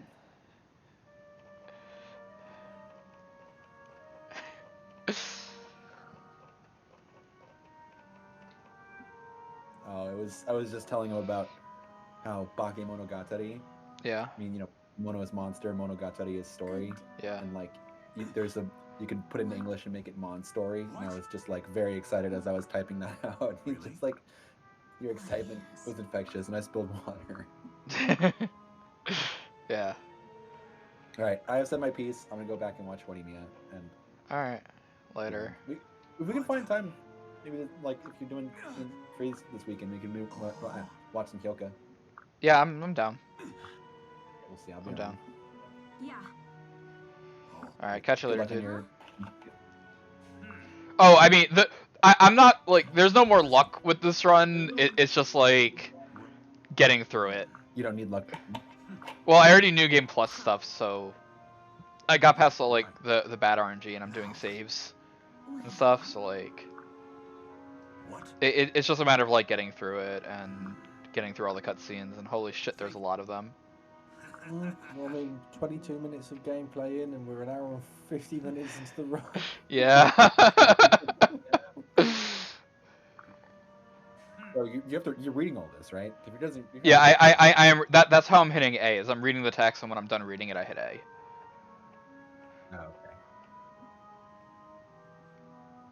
All right. See you later. Later. Huh? I have questions about their design choice for character models. Explain. Because Yes. I can't quite work out if they were made that way or the aspect ratio's just been squished. For the 2D or the 3D? The 3D. No.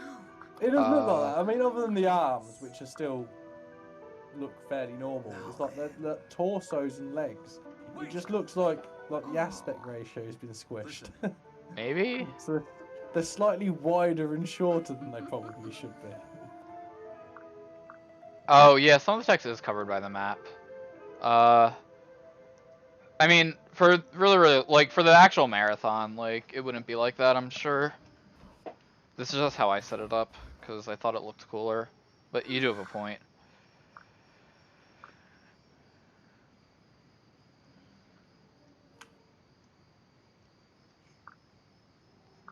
Heed me, Robin!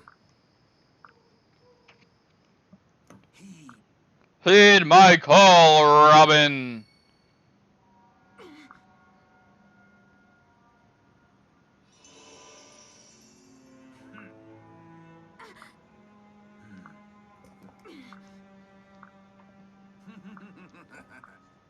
What? You're my father? No, it's not true. It's impossible. No. Wait, you mean I'm a twin whose father is an evil overlord who wants to destroy the planet? Alpha, No, you're this can't be. from. Listen, Who controls a mystical force? I can call up ethereal energies to electrocute people? It always kind of bothered me in these games where the like 2D avatar they use for the text doesn't match No. the 3D. I mean, it's supposed to. It's just the color's a bit off. Yeah. Yeah, Cause but I like mean, the she's 2D not wearing- avatar, the 2D avatar is blonde, and the 3D avatar is like. No, I mean more the fact that in the 2D avatar she's wearing a cape. Oh, yeah, that's because they never changed the 2D avatar Oh, ever. It's always the same. That's Ah. like it's like pregnant Lulu all over again. uh.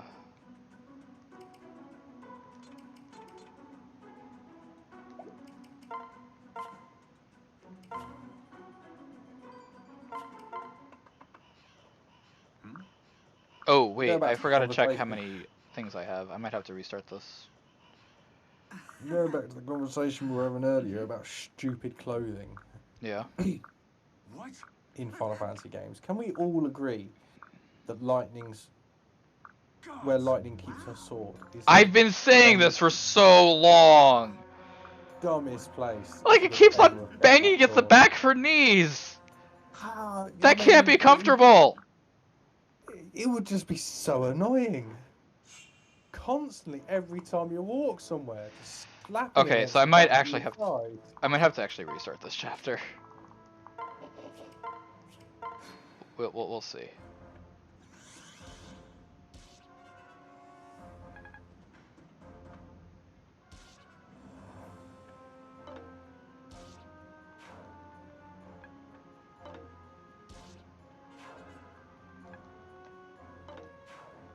I was also kind of disappointed with Hope's weapon in 13. Yeah, hold on, I have to restart this chapter. 3 is not enough. It's also Hope's weapon's one of the ones that it's the only one that doesn't really make any sense. This is like, yeah, Lightning's got swords, fair enough. Sazza's got guns, fair enough. Snow punches things, makes sense. Fang's got a spear, can live with that. Vanille's got like a whip fishing rod thing. It's a hunting weapon, duh. Which is, as a hunting weapon, you can see how it could make sense. Yeah. And they're like, oh shit, we haven't thought of Hope. Ah, fuck it, give him a boomerang. Hope's Australian. It's like, what?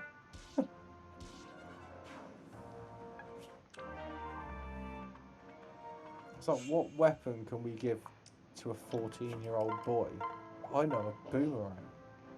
Right, alright then. Like, even a stick would have been better than a boomerang. Right. Crom, look out! It's an assassin! Father, Father, no! What? You're my daughter! be ready. Get back. This story is highly confusing to me. So it's a time travel story. It's time Yeah. travels. And like the way that you unlock new units, the babies, they're actually called paradoxes.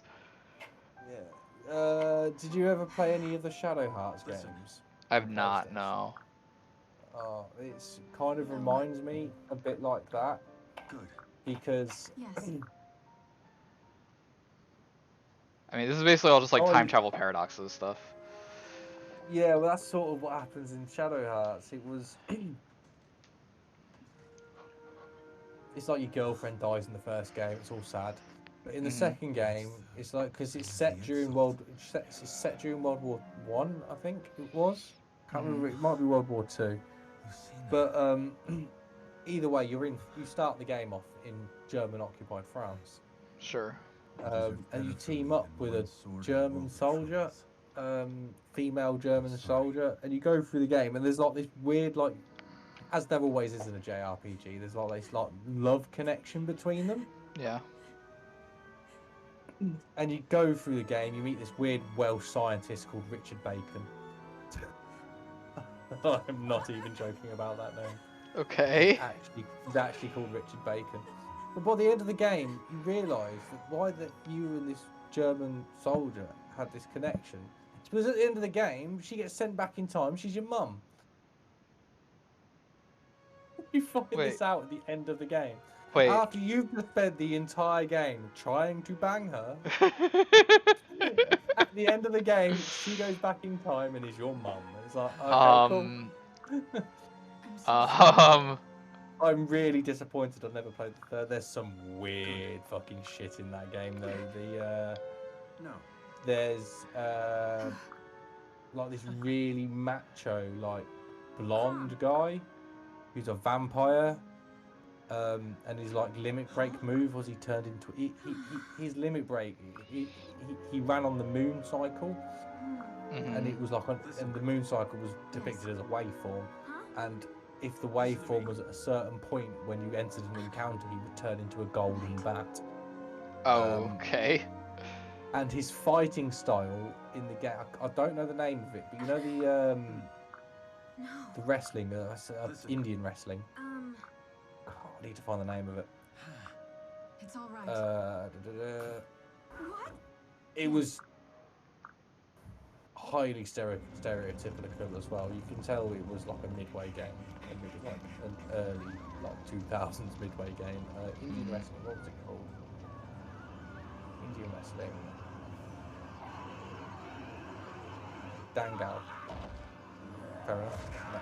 I've learned something there. But yeah, it was like traditional Indian wrestling was his fighting style. And to unlock his unlock his like best weapon in the game, you have to do a tower of 50 fights against other Indian wrestlers with his sensei. Why he's still called him sensei, I don't know. Being as the guy was Indian. Yeah. It was how you got his weapon. But all of the wrestlers were called like korma, tikka masala, fish curry. I'm not even joking. That's what they were all called. Okay. And then you get to the top. Right. You beat his master, and he's like, "Cool. Now it's time for your reward." And then the screen the camera goes off. It pans away as his master has his way with him while the main character watches. It's like this took a turn. This game is now weird. Yeah, it was, and it wasn't consensual. It was weird, this game. It was like, this is your reward, and it's like, what is happening? And they actually broke the fourth wall in the cutscene as well, because it's like the camera is on them as it's starting to happen, and the main character's like, no, we can't show this. That's how the camera pans away. Is him physically dragging the camera so it's not looking at it. But yeah, it was a really good game. It had a really interesting battle mechanic, but it was a weird one, but it was really good. Kind of disappointed I didn't play the third one. Wow. So the way that this game works, it's much better in the sense of there's none of that sort of weird stuff. But basically, Not that weird stuff, but yeah, like there's none of that weird stuff. But basically, it like, was a weird game, but it was a very good game. Lucina comes from the future and time traveled to the past with some god magic, and essentially like did a paradox, split the timeline, which is what we're currently playing through. And you can unlock, like, as your characters get married, and after you know that there's like time travel, you can play other maps and like recruit the children that are spawned. And the children are always set by the mothers, with a couple that are set by the fathers. So like Lucina is always set by Crom, and Morgan is always set by Robin. And like Robin's other kid's always set by that as well. But like the rest of them are pretty much tied to the moms always. And the way that ends up working is they're mostly the same. It's just like they have a slightly different backstory and relationship with the parents depending on who their parents are. So there's just like a lot of writing and a lot of like different ways that the characters' exact backstories can end up being. But they sort of end up all being the same.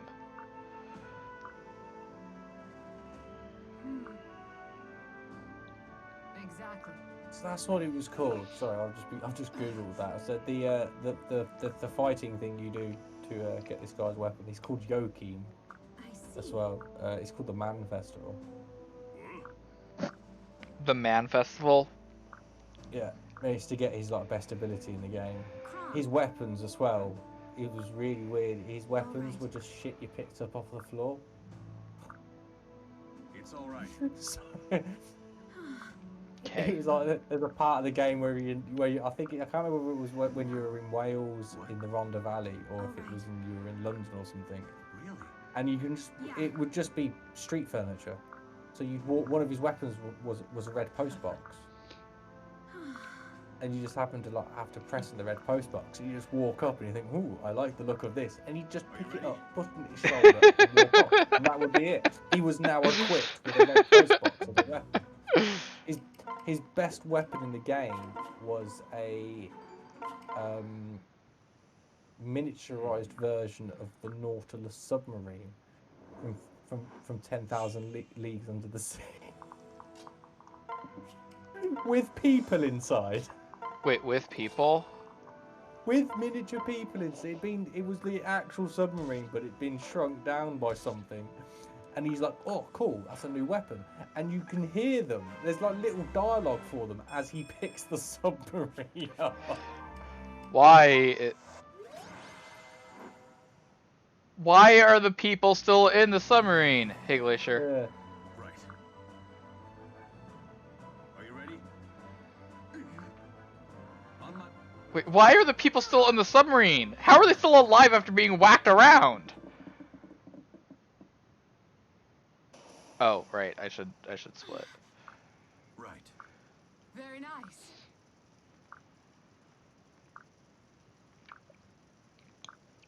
Right. Rogue. Yes. Full speed for Vom! Oh, because I guess I hadn't seen. Whatever. Alive does not equal well. Oh, I'm sorry, dude.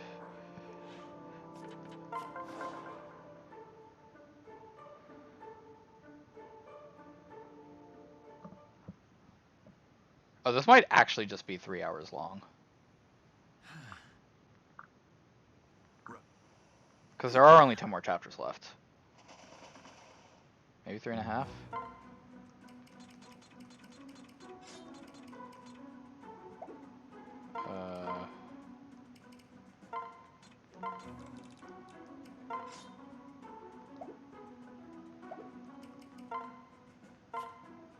I'm not gonna save in case I messed up the menu. Which I don't think I did, but just in case.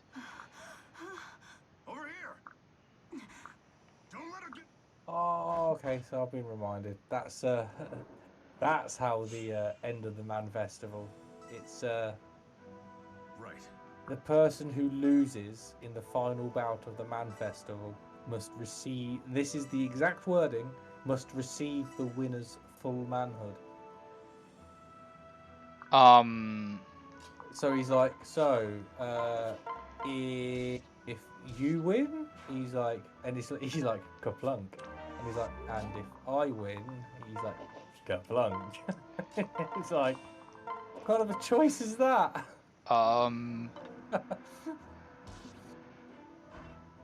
Okay. That, I mean, yeah, that, I guess. But also, what the fuck? I remember how weird this game was as much as I enjoyed it. Just for the characters. It's like, for half the game, the main bad guy's Rasputin. Like And for the actual other Rasputin? half, actual Rasputin. Oh, the sub people. Oh, yeah, okay. And for this second half of the game, it's a combination of Rasputin and the Catholic Church. Because the main character Yuri has got a demon inside him, so you've got to try and stop. Rasputin is trying to become a demon lord to take over the world. So you've got to try and stop that the entire time. The Catholic Church are trying to kill you because you're a demon. The second in the second half of the game, it's some Japanese guy. For the second half of the game, the main bad guy who wanted to do the same as Rasputin but differently. But yeah, the main character's he's a Russian guy who's got a demon inside him. Then you've got the second main character is a German officer in the German army called Karin. You've got Princess Anastasia of Russia as a child. He's one of the main characters as well, one of the playable characters. Why? God knows. Then you got. I'm gonna have to find this game now because I actually really want to find this game. Settings and characters. Oh, that did so much damage.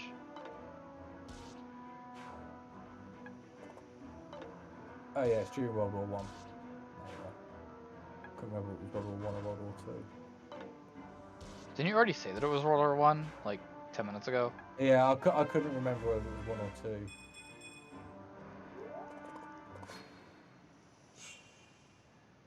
Oh yeah, you've got a guy called Geppetto as well. Are you shitting me? Oh my god. Geppetto is his girlfriend's uncle, and his girlfriend's from the first game. Blanca, who is an intelligent dog.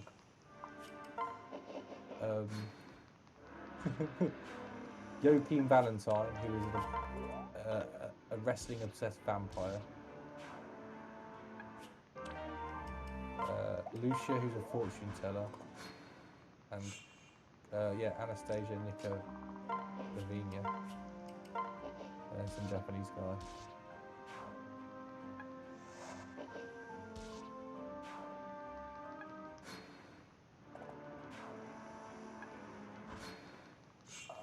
See, I played the game, finished the game. I didn't realise that was Richard Bacon's backstory. He's a 12th century philosopher who achieved imperfect immortality. Right. Really? How do you achieve imperfect immortality? I assume there was downsides. I mean, you're still immortal though. Oh, my. Right. Hold up.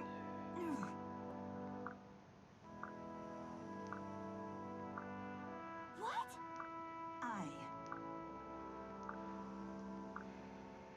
Man, Sayuri really has a lot of faith in Kramen team. It's like, they have 1 million soldiers! That is but a number!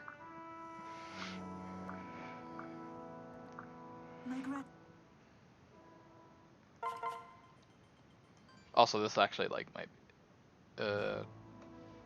I should remember to split. No. Also, I'm, like, seriously low on magic, and I'm seriously low on tomes. This might be really bad. I'm curious about Shadow Hearts 3 now, what kind of characters they have in that. Shadow Hearts from the New World. The Mila tree! Oh wait, this is chapter 16. Ah.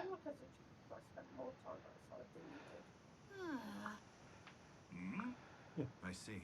Welcome to Yggdrasil, the World Tree. Can I have old age? I mean, yeah, but...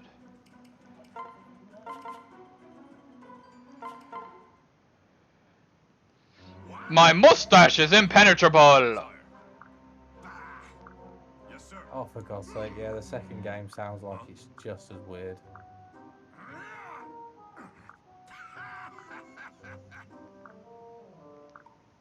I've never shaved and I've never lost, therefore my muskers are undefeatable.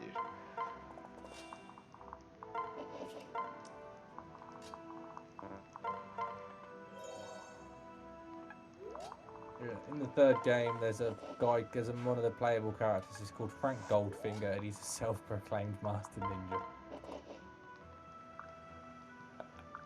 Oh wait, okay, I skipped through that text a bit. Oh well. There's also an anthropomorphic cat called Master Meow. Master It's a Meow. playable character. It's a playable character.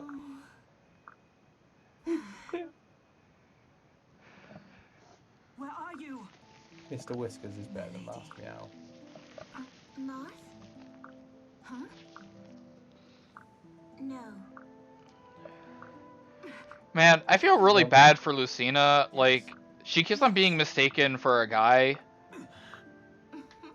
I mean, Like, I'm not sure how.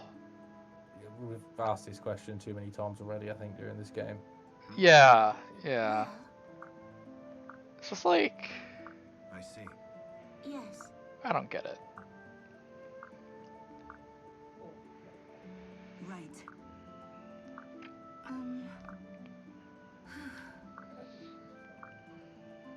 right. For cats that are playable characters, there is only one.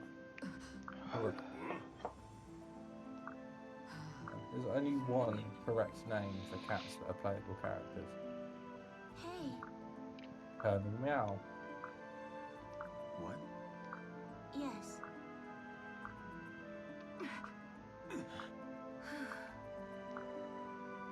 Good. Is her name Tiki? Yeah, that's her name. She's actually in the original Fire Emblem game. Listen. You just said the lady, she needs a fedora. She's like, so like Noe is like 1,000-year-old. I'm pretty sure Tiki's like 2,000 or something. Like, she's old. And she actually looks it too, not like a child. No. Good. Still can't quite work out if they just fuck the aspect ratio up on their torsos.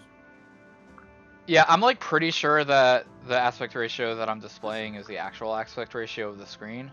Right. Yeah, they've just in development they've gone, oh shit, we need to squeeze it down. Oh, did you see the Pokemon trailers? No. Yeah, so they're doing this like 3D on, they're like doing 2.5D kind of with chibi 3D models for the Diamond and Pearl remakes.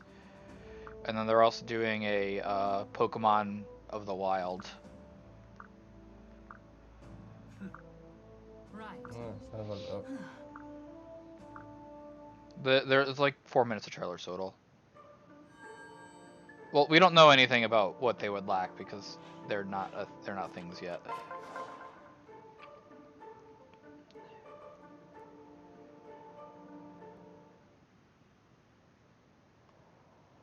Oh my.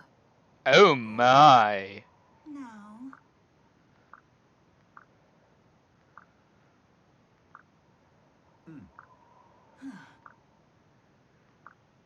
So I'm also not gonna lie. If Chrom wasn't already married, I'm pretty sure Sairi would be all over that.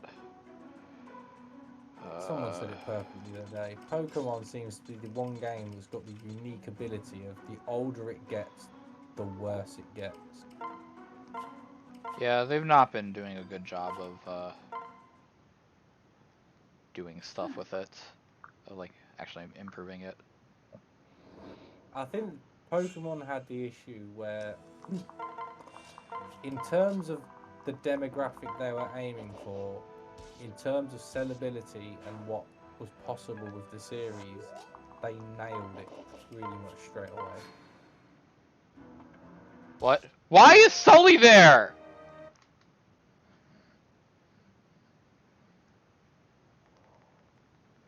Wait, what?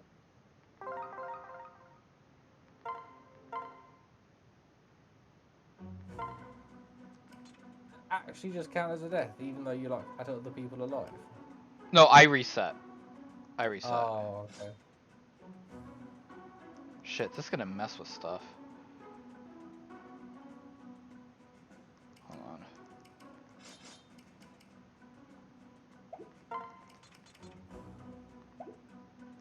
that should fix it, I think.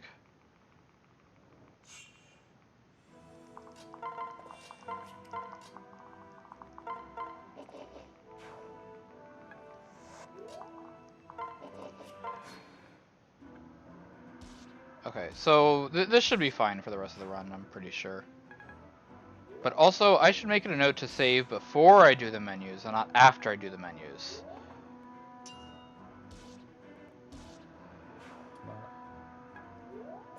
I mean, frame drops in the teaser video, whatever. It's a work in progress thing. I mean, people always do that though with trailers. They always complain about what's in the trailer. It's like, this isn't the final game. Yeah. There are obviously going to be minor little bugs and stuff in, like, especially when the company goes to the effort to give you a trailer that has gameplay in it and it's not just a pre-rendered movie. Which is why a lot of them are pre-rendered movies, because they can hide. So that one actually is a death. That they haven't got right so far. That one actually is a death. Still love the fact how smooth your increase in time is.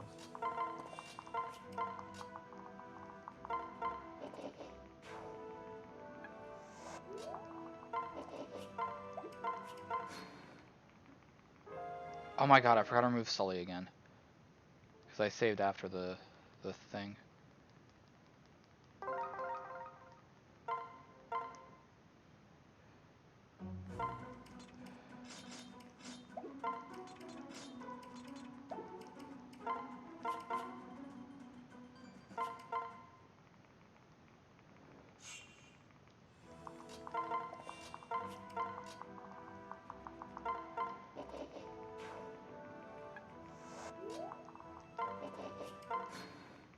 We're just gonna skip this because we already saw it.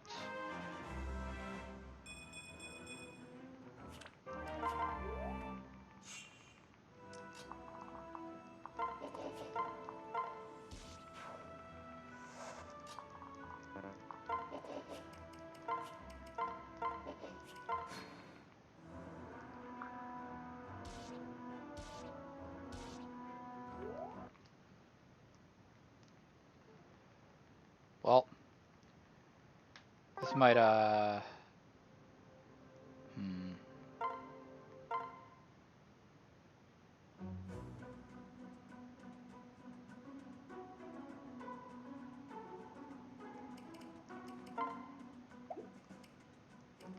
on.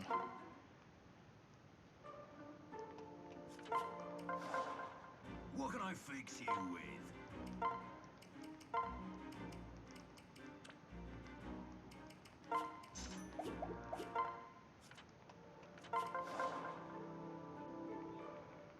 Shh! These are secret backup strats.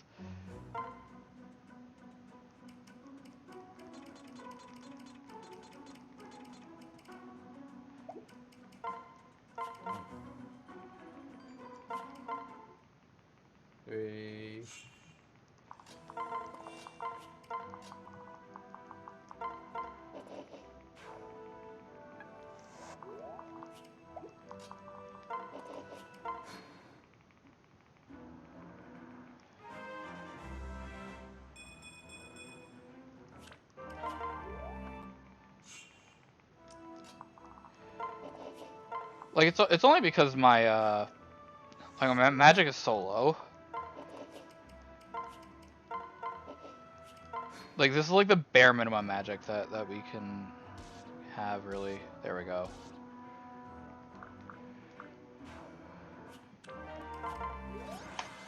Alright, well, that should have been like 4 minutes faster. Oh, dude, that's not good. How do you act? I mean, the first issue there is that you managed to step on one of your own eyes.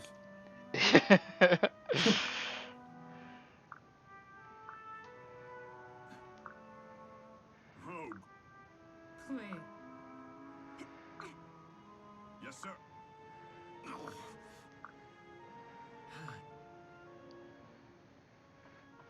I mean, that it certainly is. Yes.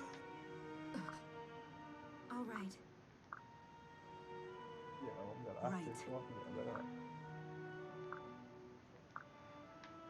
If I want to get in the bed at all, I'm gonna have to move. Yeah. Only 36 magic. Nay. Well. How much magic is ideal at this point of the run? So 36 is the panic button, as in it's not enough. You need minimum 38 in order to beat the final boss. Nice. Yeah. So I'm trying to think if I should start the backup strat now or if I should start it later.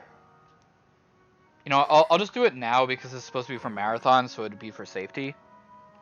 And you've still got a good hour yet, so. Yeah. In the 13 minutes of gameplay we've got left. Yeah. Yeah, so like the max you can have is 46, and I think average that you end up having is like 41. What? About. This is like really low. And as you saw, it's a problem because then you can't kill the end boss of that chapter. So like what I did was I made my magic a bit like the magic tome I was using a bit stronger at the cost of some gold. And the reason that you have to the reason that you have to kill when they attack you there is because otherwise Frederick dies and you can't finish the run without Frederick. Hold on, don't you put any stock in this So I was just like resetting before Fred died, but like it would have happened.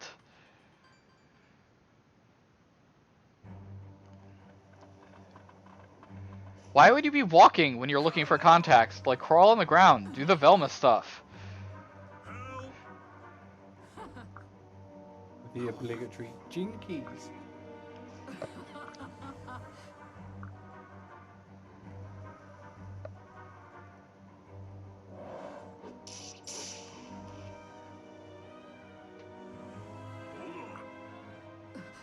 I mean, but I also agree that is a you wouldn't walk around. I've never understood how people do it or why people do it. It's like I've just dropped a really tiny glass thing on the ground. It does suck. It's awful. It's an awful thing to happen. But it's, I suppose it's the same sort of thing when everyone else. Oh, you weren't sure if you were iron. Oh. Look out geez. below. When someone shouts "look out below," the first thing everyone does is look up, so whatever it is hits them in the face. Hell no! I think not. That's very awkward. I think not. Hot deck coming through!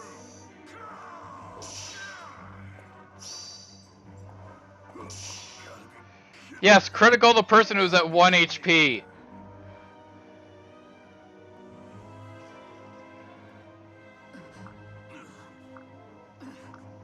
Right.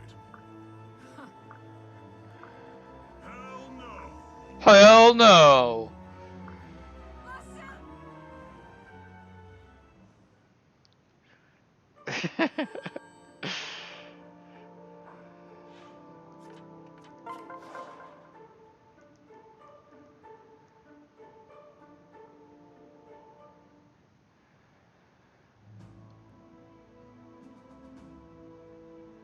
Now.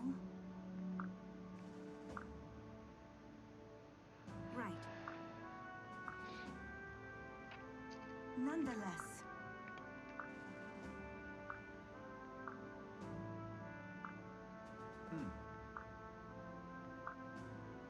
Nay.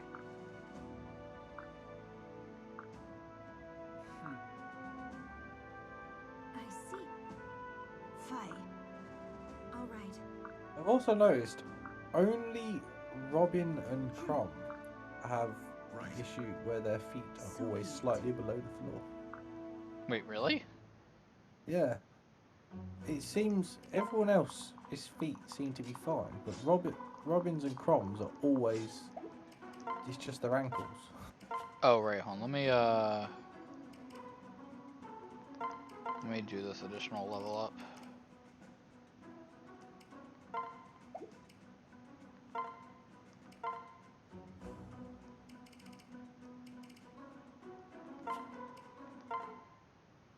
Yeah, I'm gonna keep an eye out. Yeah, so this is backup strats basically. We get to reclass again to Darkflyer, and we like keep all of our Robin's ankles? stats, but we get the chance to like increase more. And it's weird because it doesn't matter where she is, whether it's flat ground or her feet are always the same amount below the surface of the floor.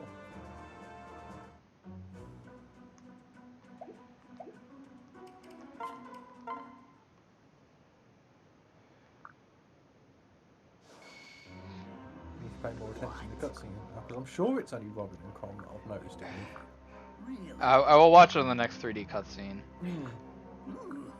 Oh yeah, it's definitely bad model rigging, but it's just weird that it only seems to be those two characters.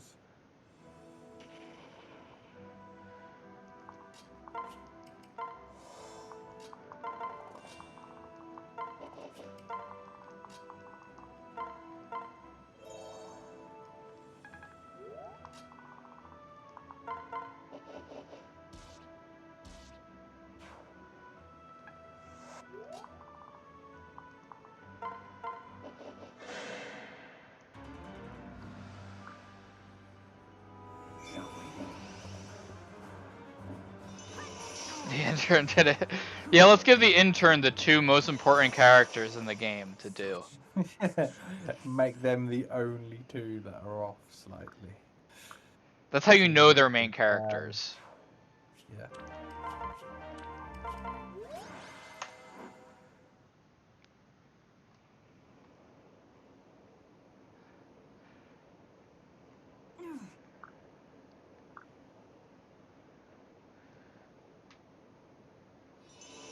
No, her feet look like they're under the floor as well. So it looks like it's everyone. Yeah, I can see it now. It's most noticeable on Robin. No, I mean, look at Sayori. Like, you don't even see her shoes models at all. And yet in the last scene you did. Hmm. They were there. But Crom and Robin's were still underneath the ground, so I thought that was weird. That they'd managed to get her right, but not the other two. And yet in this scene, everyone's wrong. And yet the floor's flat. It's a volcano, they're just sinking into the lava. Yeah.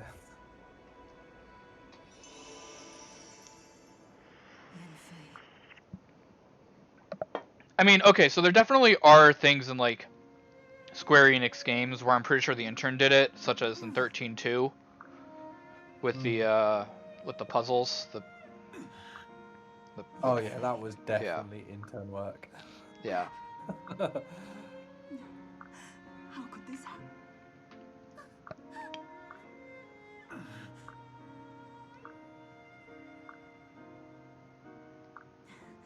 Mercy, friend. Hey. My gratitude.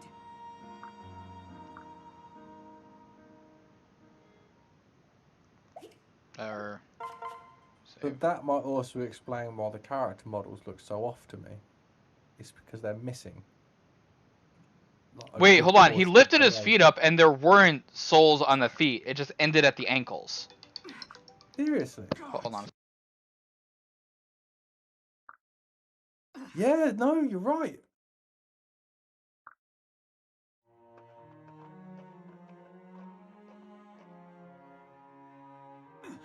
They just don't have feet. It's not that their feet are below the ground. They just don't have feet. Yeah. Oh, that's brilliant, because that's one of those things you're not going to be able to unsee. Well, I can unsee it because I usually skip all of these, so I never see the 3D models. Oh, but if you get into really long-a-thon, you're going to notice that for the entire run. Yeah. I will point it out at the beginning. Yeah. It's not even just bad rigging, they just don't have feet. What the fuck? And it took us 2.5 hours to realise. Yeah, I mean, it took us 2 hours to notice there was something off with their legs to begin with. Right? That probably explains why they looked so out of proportion as well. Yeah. They start at the ankles. Yeah, they're just like shorter than they should be. But it's like the tops of their shoes are rendered. What? So it's like they... Well, like, Sayori is just like, it starts at her ankles, like, just... So it's like, where did the feet go? We've given you shoes, but no feet. I'm not gonna try and sleep. Bye bye. Later. Bye-bye. Night, dude. Let's make a scene. Listen to me.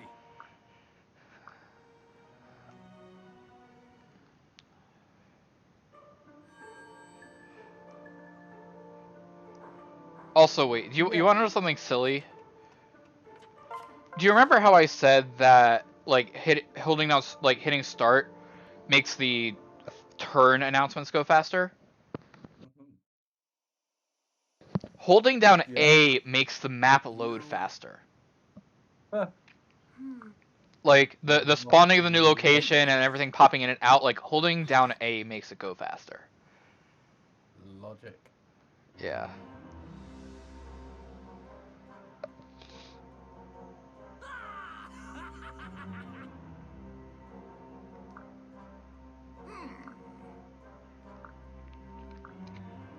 What? Really? Judging by the way that the red guy's legs cut off at the bottom of that angle, it looks like the feet were separate. So the main... I want us to see what they do in the like the battles cutscenes, like the occasional 3D battle cutscenes. Yes. What? Because yeah, it's just a case of the feet are missing, and that explains perfectly why they look slightly squished. But their arms are the right length. Yeah. Because their arms are the right length. It's just everything else is slightly shorter because they haven't got any feet. Yeah. It's weird, man. A red guy needs to stop fucking moving. Nope. God, it's just like it's angled too. Like the bottom of their legs is angled where the foot model would be. Yeah. It's like someone's just gone in and gone over every character model and just deleted the feet. Yeah.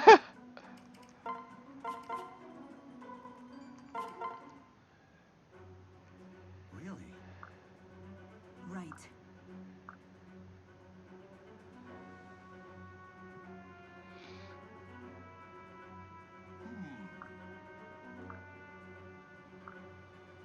I can't see if he's got feet in the 2D animation there. Yeah, I was trying to see as well, but it was covered up by the smoke. Yeah.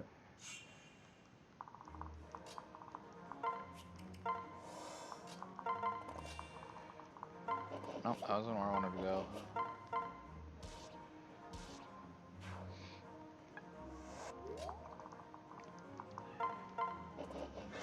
Alright, here's the 3D. Nice. And they're on horses. My steel is yours. So they have feet in here.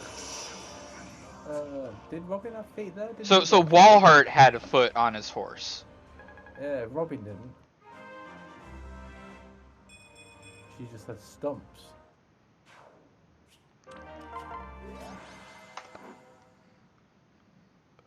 Now. Yes. They're walking his toes like a ballerina, yeah. Oh yeah, so some characters have feet during the 3D battle scenes, but some don't. I was actually wondering if like they ever realised this is why I'm wondering like the 2Ds, because I'm wondering if they've like realised, go shit, no one's got any feet. Just delete the feet from everywhere. And we'll make it canon that no one in this game has feet. That would be really funny. Oh, you know what would be a good cutscene to check that? Is in chapter 4. Because Crom and Lucina both do like spinning aerial somersaults with their 3D models. So we should check there.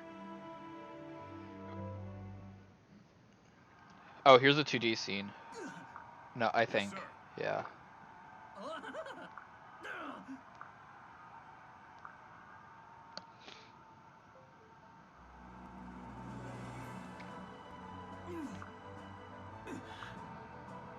How do you mean? Oh my. Faye. Very nice. Are you ready?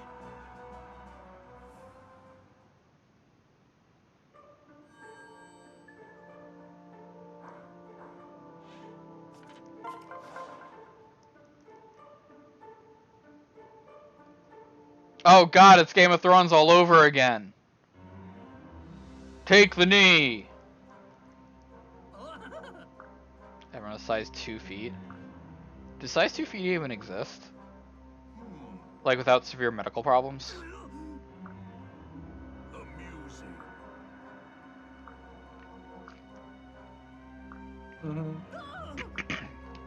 This is nature.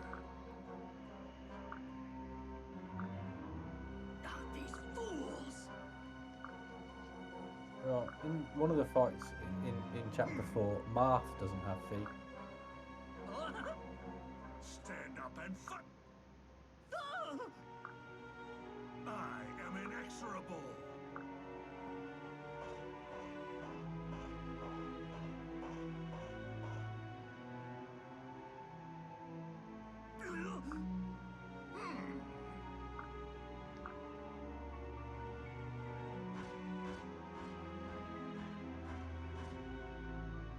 Really?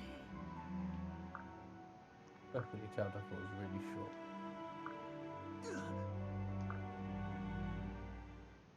There's something also wrong with that thing's lips.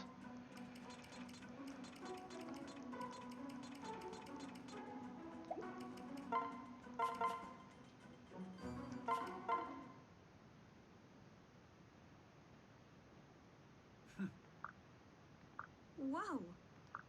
Ah. Right. What? In the fully rendered cutscene in chapter 4 that you're on about, with the flips, Yeah. they have feet. Huh. But they even have a close-up on a foot.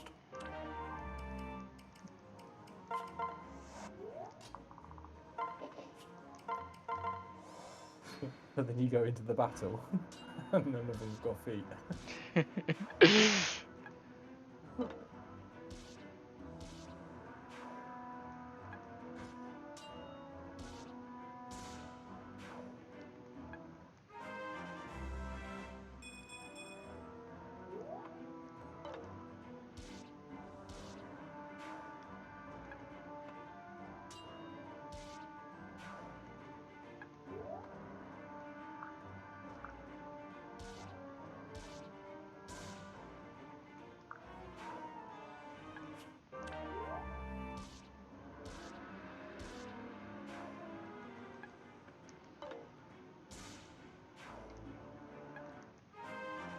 I'm so not used to getting level ups here.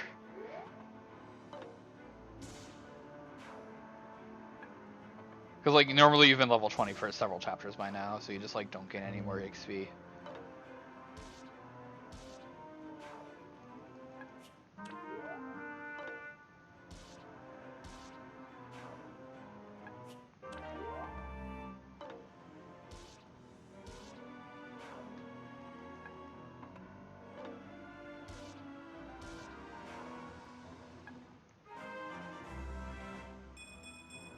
like how I'm still not really getting any magic. Yeah. I've seen you get 1 point of magic out. I've gotten 2. I've gotten 2. Ah, okay.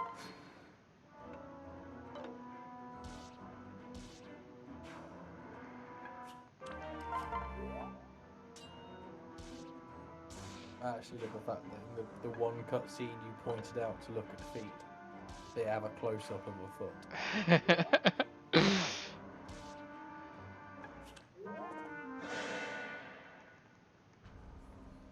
Oh, okay. I shouldn't have sped through the dialogue there, Yeah. but He's definitely got feet. No, he hasn't.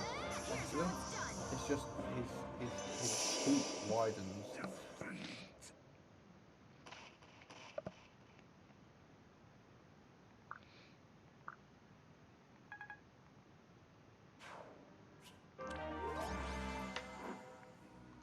My lord. yeah, there's like 5 to 7 minutes of cutscenes in each chapter.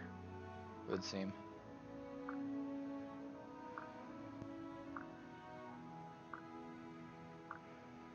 Yes.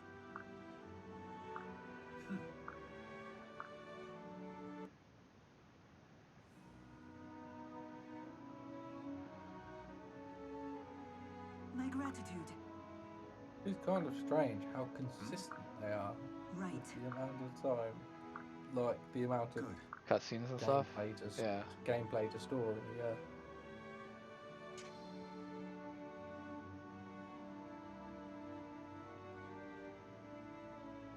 Yeah, because each of these splits is like 5 to 10 minutes, roughly. Always something within that, and that's including combat. And like combat's usually like a minute.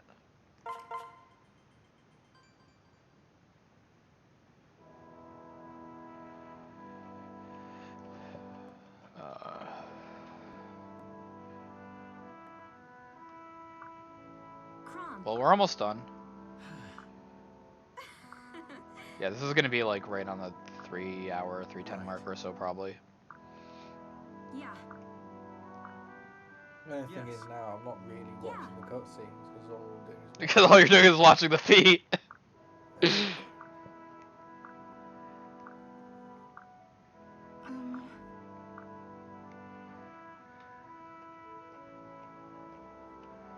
It looks like even that table's at the bottom of its legs cut off. I'm so sorry. I wonder if they just put no, well, but we've seen when they walk that they just like don't have feet, so it's not even a matter of just like they put the floor too high. No, yeah, they've actually removed like a lower section of all the models in the game. Yeah. What? Like, that's so weird. Well, right.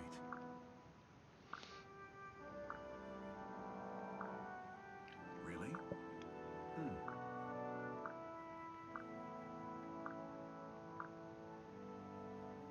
Right. I will say, I hope this actually does get in. Cause otherwise it's a lot of time, otherwise. That I would not have normally done. Think of all the time you're going to spend talking about feet. Yeah. Because that is going to be one of the main conversations. Hey, look, you're more than welcome to be a commentator if you want to be, and then you can just keep on pointing the feet out. Yes. Oh, but then I actually have to learn the game. See, in this cutscene they have feet, but in this next one they don't. Yeah. Oh, they will. Oh, they have it in here. Yeah. Oh, I wonder if it's because like those are different models. Like this is like the actual movie cutscenes, right? Yeah. So it's it's actual, like, fully pre-rendered cutscenes. It's actual. They've got feet. Yeah. It's just when they're using game models that they're. Your mother Yeah. and father Huh. are dead, tiny one. Ugh.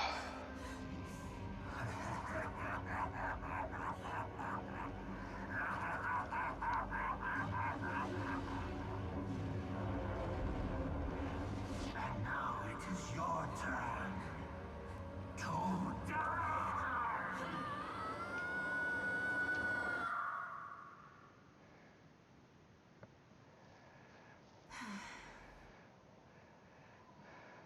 Look at that. There's a Kotaku article about it. Wait, really? Yeah, the headline is "Mystery Solved: Why No One in Fire Emblem Awakening Has Feet." Wait. What's the answer? I need to know. That's what I'm just reading it. They asked the. The same questions we've been asking? Let's have a look. They asked the developers. They asked the art director.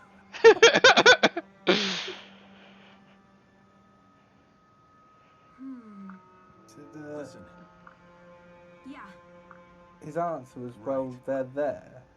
They're just omitted a little bit. A little bit? It's deliberate. Why is it deliberate?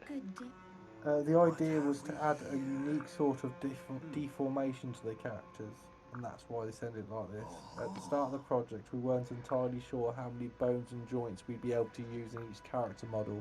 What? As it is now, there are joints in the knees and then nothing below for the ankles and feet. This makes it a little bit easier to apply animations to the model. What? We found out afterwards that with the 3DS we had more than enough CPU strength to flesh out the models a bit and add on real ankles and so on. So we were like, maybe, well, if there's a next time. Okay, that is pretty funny, honestly. Yeah, no, it's deliberate. They omitted. No, I get it's deliberate. Yeah. It's also funny. That's good. Yeah, that's really good. That's a hilarious design choice. Yeah. Alright, They're like, we did get feedback in the playtesting sessions about them, but by this point we're like, well, we can't do much now, can we?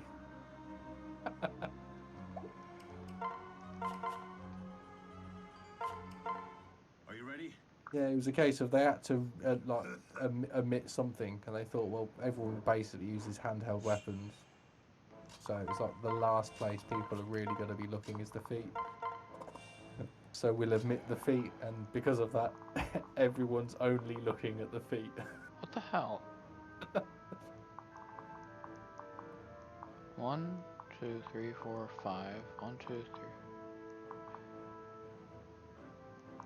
Robin's in the wrong spot.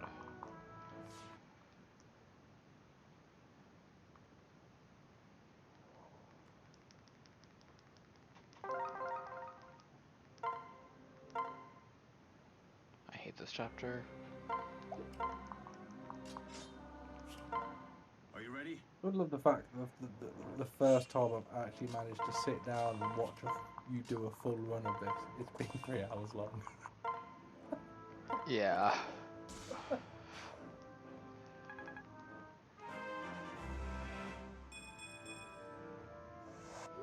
But no, I'm actually impressed with that answer. That's not the one I was expecting.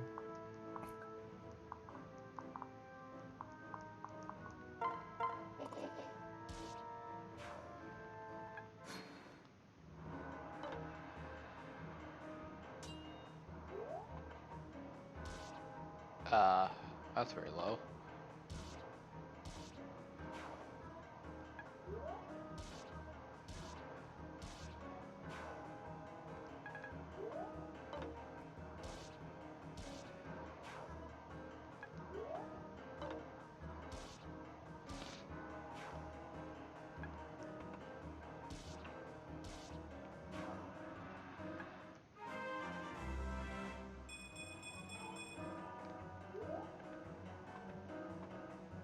Magic.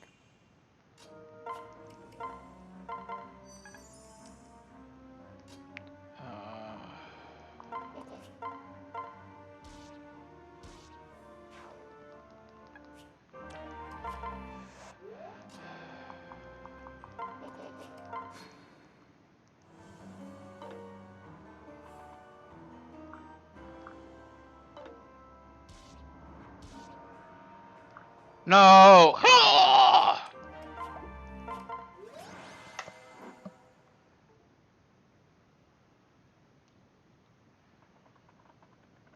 Some people have feet fetishes. Yeah, bye.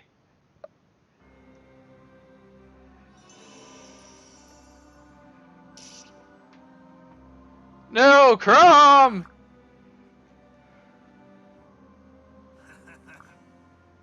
Father! Gods!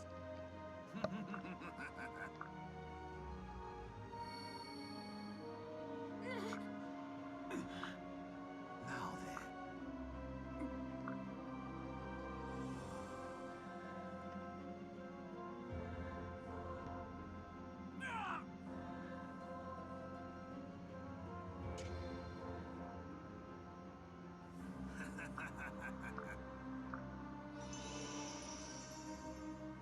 It puts the emblem on the table or it gets the hose. I'm so sorry. Listen to me. Yeah.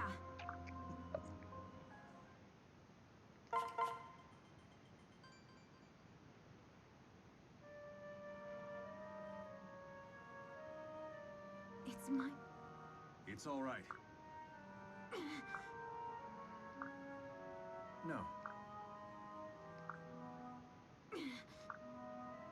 Shall we then? No. Come on! I'm so...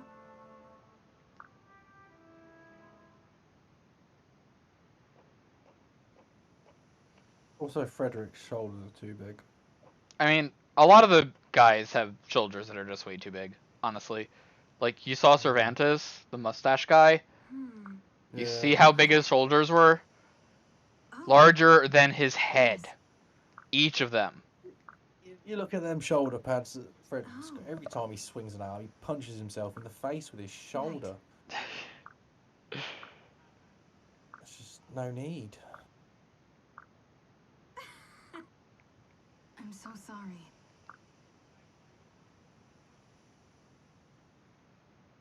No, Lucina, don't commit matricide! We went over this before!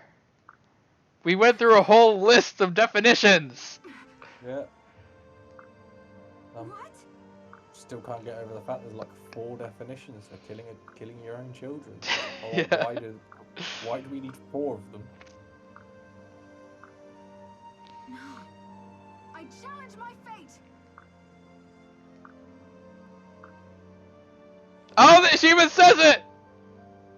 She says the word! Oh, she does.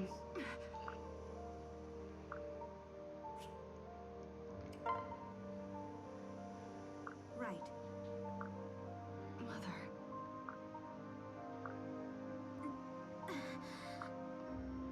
Mother. You're all right.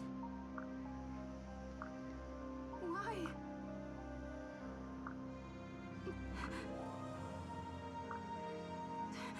I can't do it.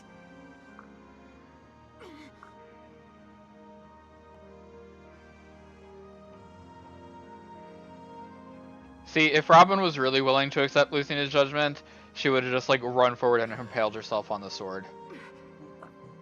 Pull the Caius. Yeah. Give you the choice and then take that choice away. Yeah.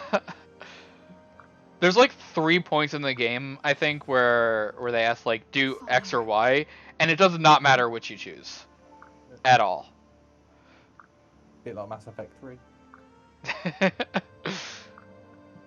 All right. I'm so sorry.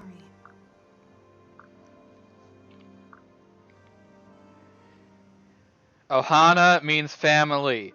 Family means we don't kill each other.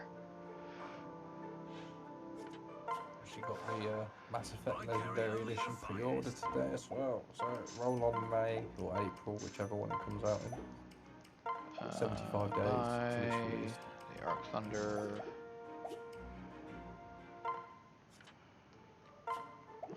What that move? An ill presage. We're almost done. We're almost done. There's 3 chapters after this one. So when does final split usually happen in this run?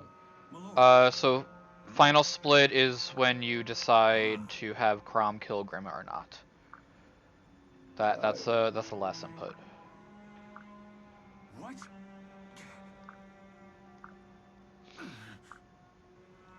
Cool. Are Yeah. you ready? Let me tell you. Last chapter is a doozy. You are so likely to die, as you could tell from when I punted my PB because of that. Really? I tell you the whole story behind that? No. Alright, when we get to that chapter, I'll show you exactly what I did. What? Wrong. What? Well.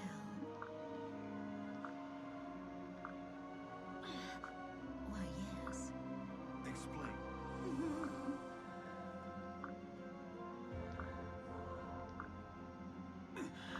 Really now.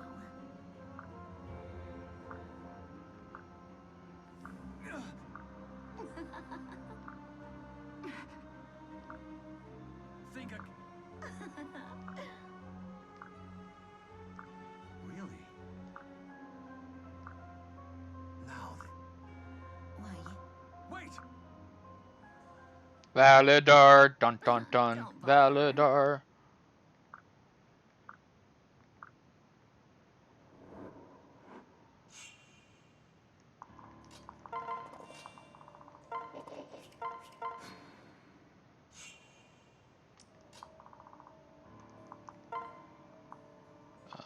I guess it doesn't really matter which. Hey. Why, yes.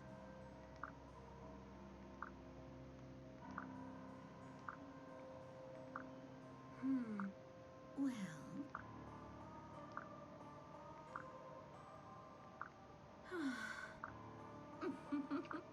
You're finished.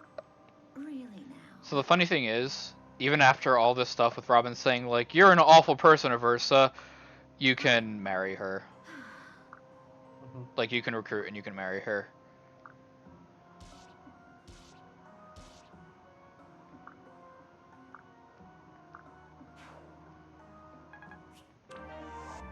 Is there any consequences for marrying her? Nope. Actually, like, her alright. child gained some really strong abilities. Fair. I knew I think that's one thing actually Mass Effect did quite well was the romance, like storylines. Yeah, you can. Because Yeah. there were consequences and effects outside of the romance storyline. Yeah. Based on which way Yeah. you went down. I remember I that. think, is it Mass Effect 2 Jax is in first? Yeah. It's like if you romance Jax, you just get a quick fuck. That's it. And then you can't romance anyone else for the rest of the game. Yeah. That's it. You're done. Also, if you romance the Yasharaj, then you die. Yeah. Like, it's just game over. Well. Oh, I hate this chapter. There are so many ways this chapter can go wrong. It sucks. Remember, yeah, my perfect playthrough Mass Effect 1, 2, or 3 was Mass Effect 1, all side quests, level 60, romance Liara. Mass Effect 2, romanced no one. And then Mass Effect 3, romance Liara again. I did the same for 1 and 3. I don't remember what I did for 2. See, I did because if you romance someone in 2, it affected Liara in 3. So other than in Lair of the Shadowkeeper, the Shadowkeeper's obviously Liara. Yeah. Yeah, it was. I made sure to romance the same person for all 3 games. No. And then I think I'm going to be female Shepherd for this set of Mass Effect games because there is one person. Other than Liara, there is only one other person in the game that I want to romance, and that is Garrus Vicarian. So 2 things. One is this is the cutscene where it's revealed that Robin is actually Grima reincarnated.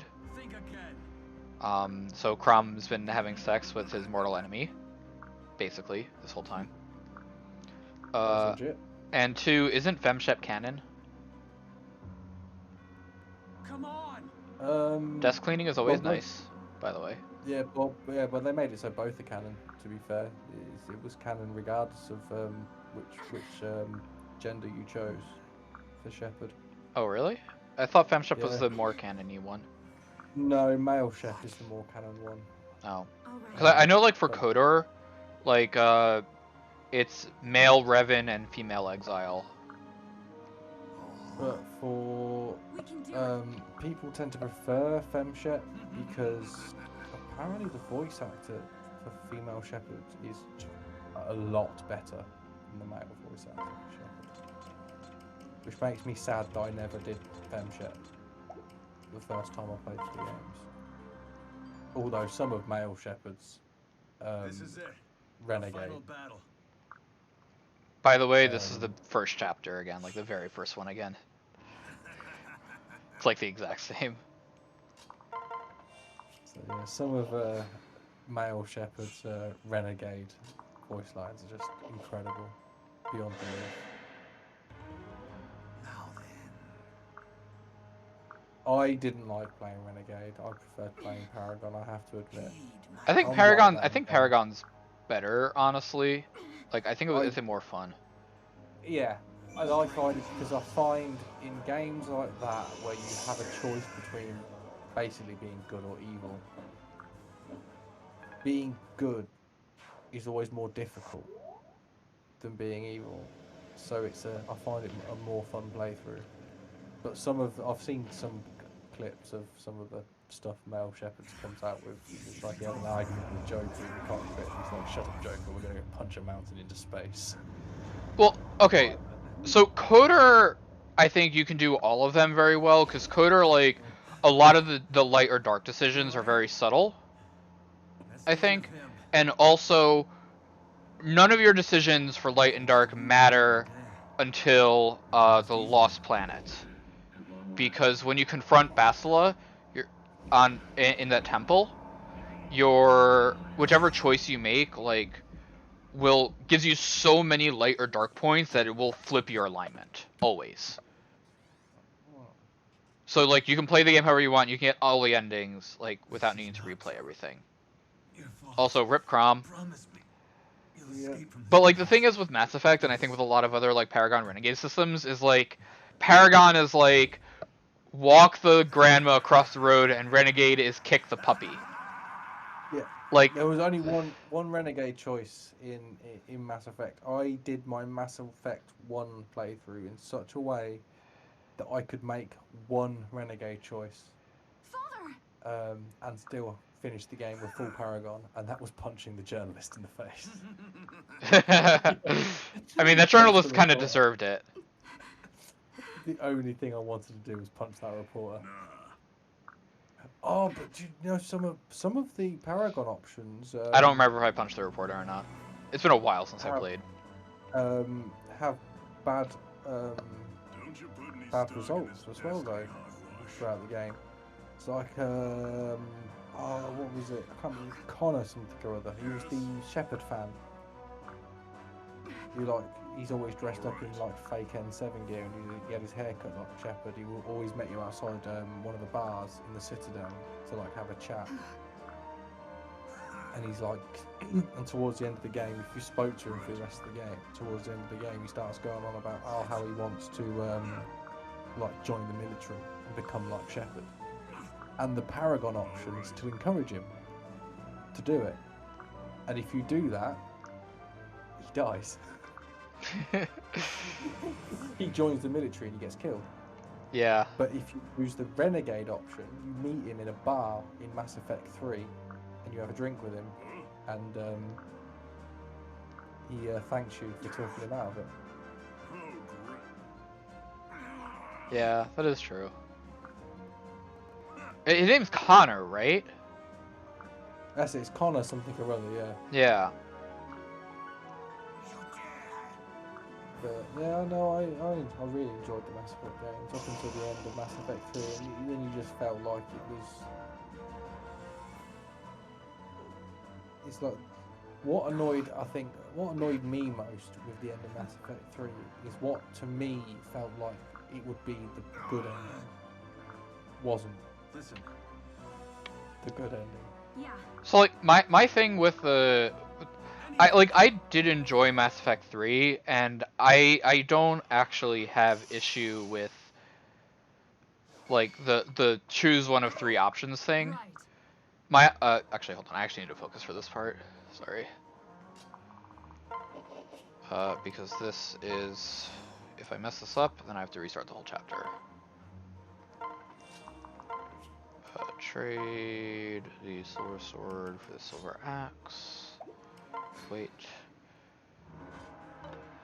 So like, my thing is like, I don't think any of the options are necessarily like good or bad. They're all kind of like ambivalent and kind of equal to one another, right?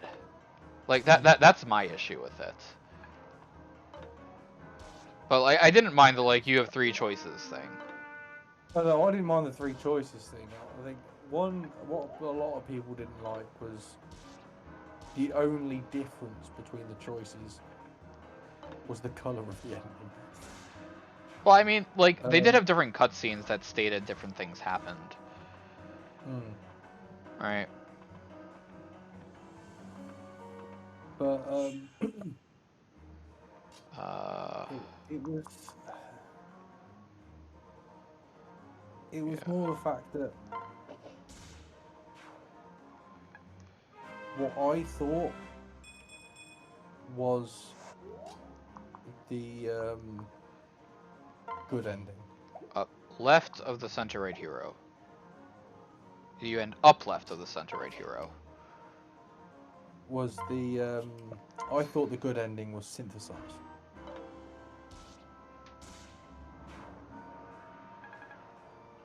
Because it stopped. It was one of those ones where oh, you also played it all with a pistol? That's what I did. Sorry, with a sniper rifle. That's what I did. Yeah, sniper rifle. Yeah. Yeah, I sniper rifled the whole way through. So did Glacier. I sniper rifled all three games all the way through. Yeah, same. It's the only way to play that game. Dude, fighting Serum with the sniper rifle was impossible. Oh my god. Yeah, but yeah, I always thought Mass Effect. I thought the good ending, the good choice was Synthesis, because it was the one that ended wars. It ended the wars with machines, and everyone survived. But no, they were like, no, the good ending's Control, where you take over the Reaper's minds and control them and use them to do your bidding. It's like, that doesn't sound like the good ending, though. Yeah. Yeah, this is where everyone became cyborgs.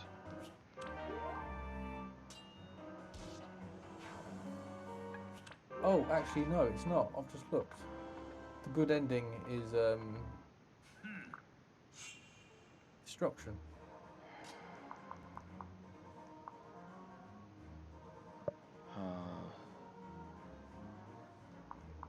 Which again doesn't feel like. Yeah, the perfect ending is destruction.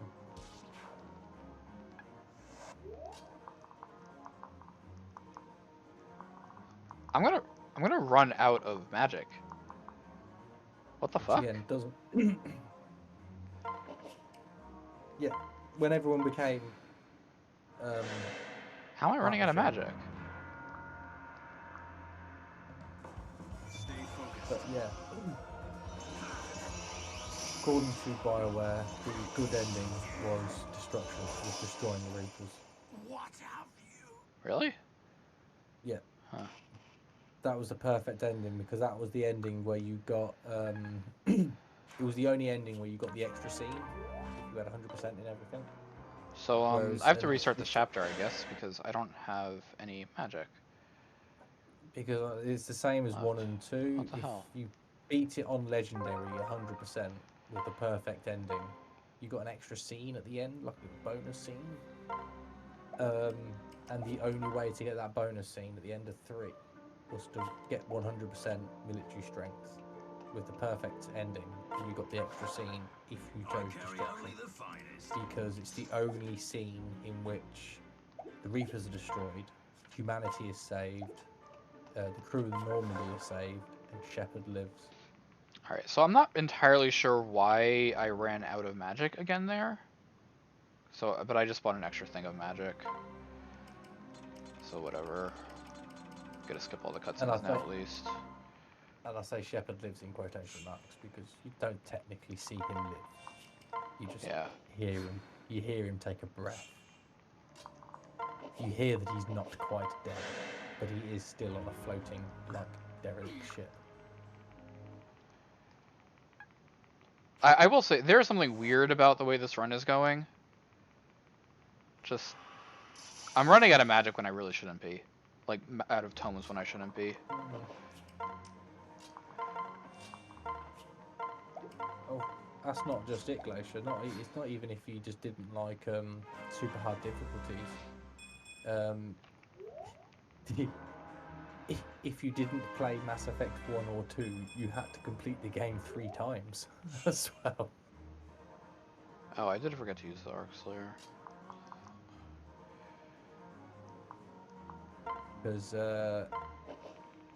on the base game, you only had normal difficulty unlocked, and to unlock hardcore, which was the hardest, insanity, which was the hardest difficulty, you had to complete it on normal to unlock hardcore, and then you had to complete it on hardcore to unlock insanity.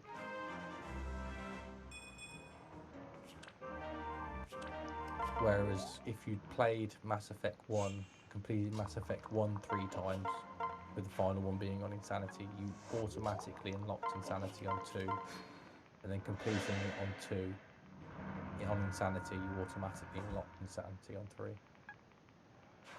So you only had to complete one of them 3 times, but you have to complete either 1 or 2 3 times.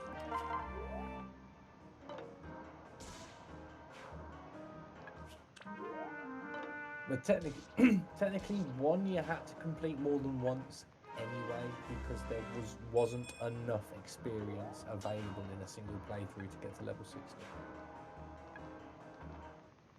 Oh, god damn it.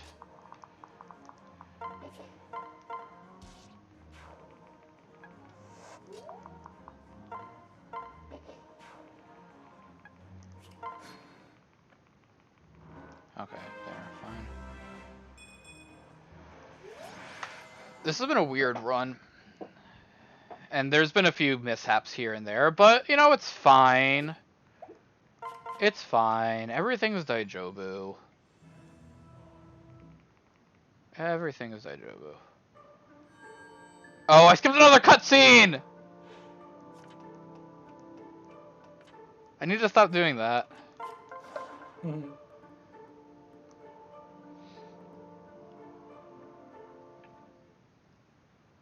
I was going to give Mass Effect a playthrough before the Legendary came out. Is there a reason? But wait, why give it another playthrough before the Legendary comes out?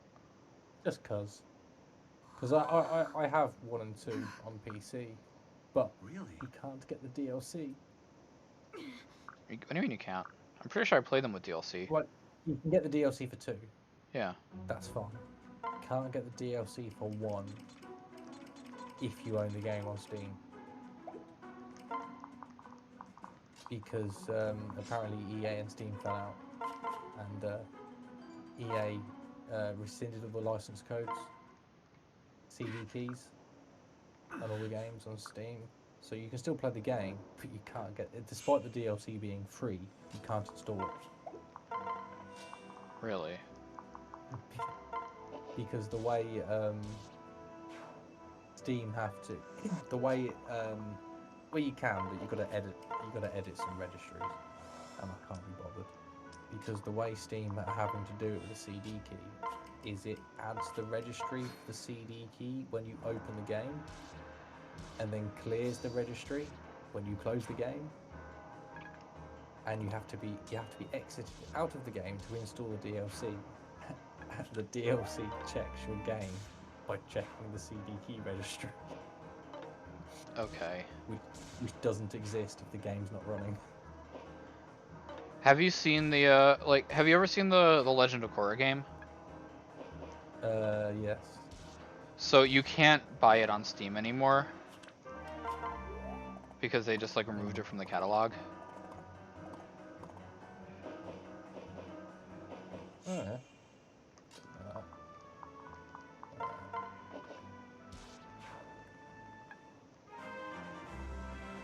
Tell you what is weird actually. The what was it? Fucking Legacy of Kain 1, Soul Reaver, the first game. That's just been taken down off the Steam store by Square Enix for while they work on a major update, which is weird to me. Library. Yeah, Usually good. Yeah, it's just kind of weird, Glacier. Like, Here we are, store page. Legacy of Kain, Soul Reaver. New page. Yeah, Square Enix has temporarily removed this title from sale to work on some important updates. Please check back soon. This game was released in 1999. incoming remaster, obviously. Yeah. I hope so, because it doesn't actually work. Because it's too old of a system. Yeah.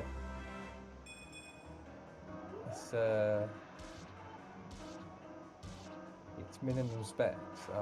3D graphics card compatible with DirectX 7. It doesn't run. It doesn't run at all on Windows 10. Damn. You have to patch it, and even then it's 50-50 on whether it will work or not. Alright, so we have 45 magic. And if it does work, it's then 50-50 on whether your controller will work. That's rough. Yeah. But yeah, because it was one of those games. It was published by Square Enix. It was because it was Crystal Dynamics. All right. So it would seem as though for this half-hour speed run, there's 3 hours of cutscenes, roughly. Yeah. Yeah. And like there was like some deaths or some chapter redos I had to do, but like it's fine. Father! Be welcome, Awakener.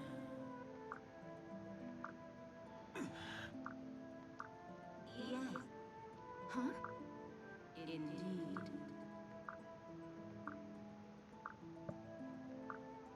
Still, Heed me. Yes.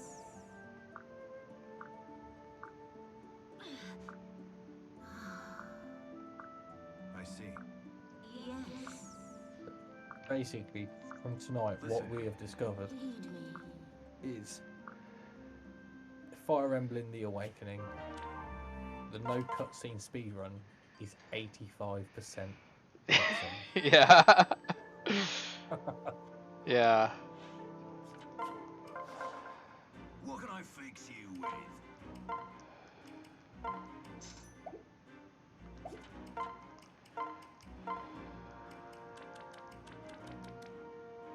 Uh, 3 hit, 5 crit.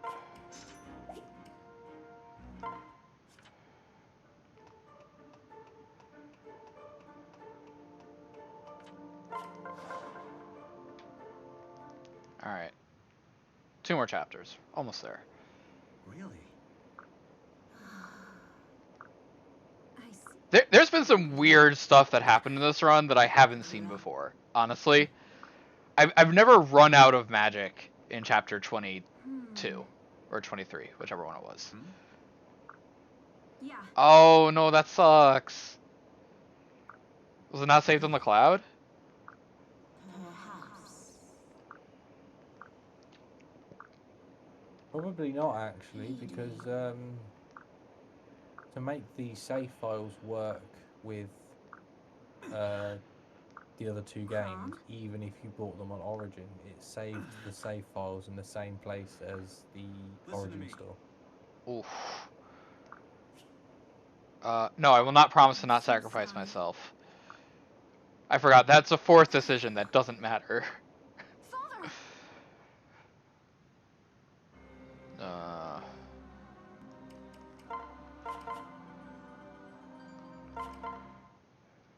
Really now.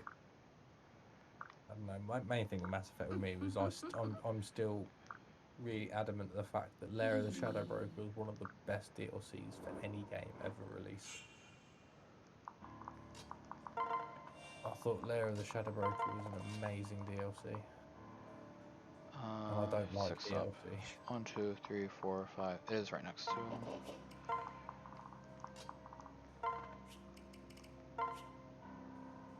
What? I paired the wrong person. Fine. Mistake.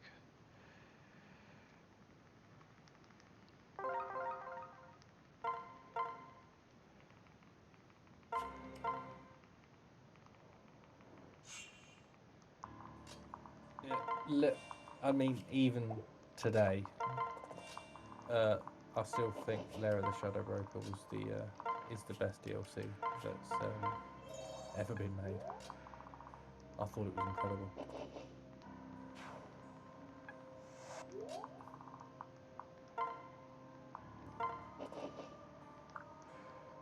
Pinnacle Station was one of the worst. So she doesn't actually die there. Like, it's after this chapter that you can, like, recruit her to marry her.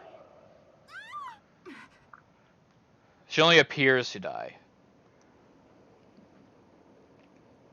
A lot of the DLC for Mass Effect is honestly very good.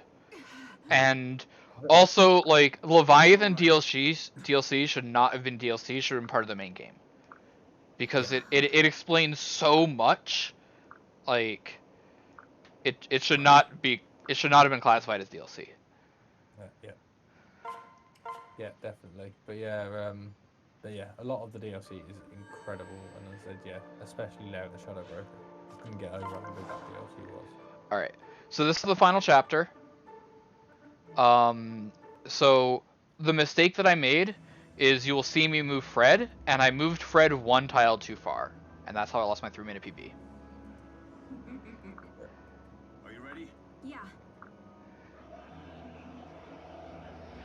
But yeah, I think about the worst one was Pinnacle Station, and that was only because it was a bit boring.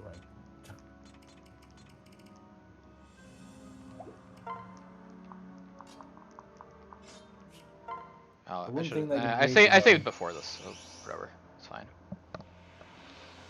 The one thing they did really well with DLC is if you got the DLC and you completed the DLC, because you obviously got choices to make in the DLC,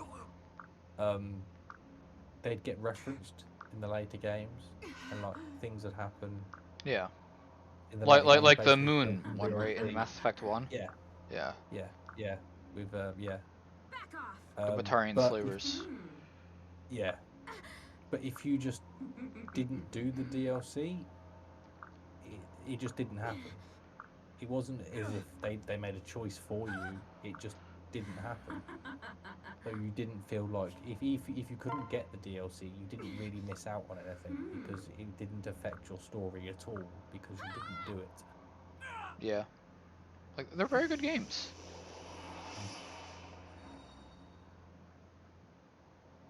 Thane Garrus. I don't actually remember who I used. I didn't actually ever use Thane, I don't think. I don't actually remember who my party was for each of the games. I think it was... No, I have actually no idea. I used Garrus. I know I used Garrus because Garrus had overload. Garrus was good for thingies because I like playing Biotic because you could be ridiculous with Biotic.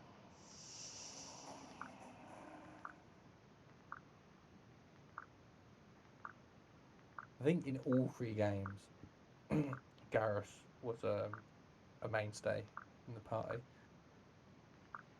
I think in Mass Effect 1, it was Garrus and Rex I used mainly. What? If I was a Biotic, it'd be Garrus and Rex. If I was a soldier, it would be Garrus and Liara. Don't give up. Stay with me. This ain't so bad. I can hear my friends! My friends give me power! Come on! Strange, I think in 2 it was Garrus and Grunt.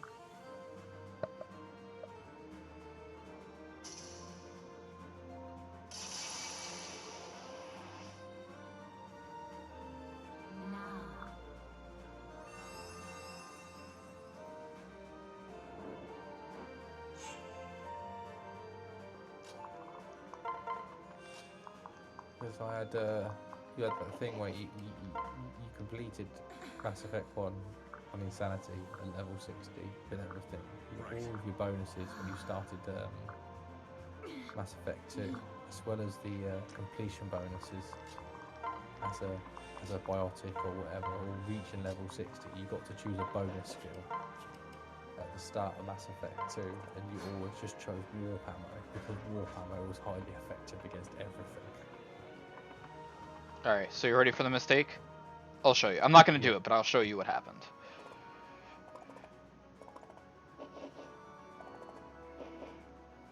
Once all of these... Holy crap, there's a lot of things here, god damn. So I moved Fred here instead of here. That was the mistake.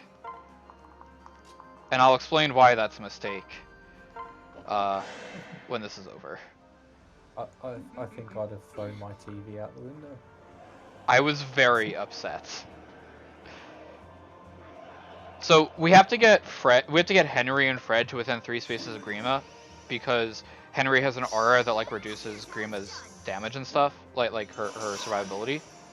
And we need to crit Grima twice in order to like actually kill. As you see there, we got 2 attacks off, but it didn't do it. And we move Olivia, who's on Share Shade, to here, but if Fred's here, then you can't get to dance. Or maybe you could have. I don't know. It was weird. It wouldn't let me go up. Maybe I just like didn't also move far enough, but it just like didn't let me dance. And then I ended the turn and everybody died. And that's the final action. Ish critical. So we're about to... One more cutscene. Right. And that's time. So yeah, just under 3 hours of cutscenes, I would guess. You do? That was a weird ass run.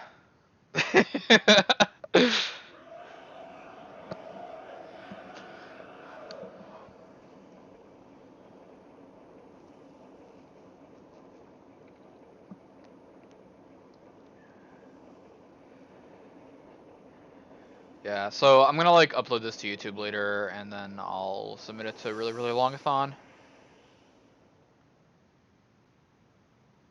And we'll see how that does, I guess. I should check the submission rules for it again, actually. Because I'm gonna be annoyed if it's like, yeah, submissions are closed, actually. Really, really Longathon.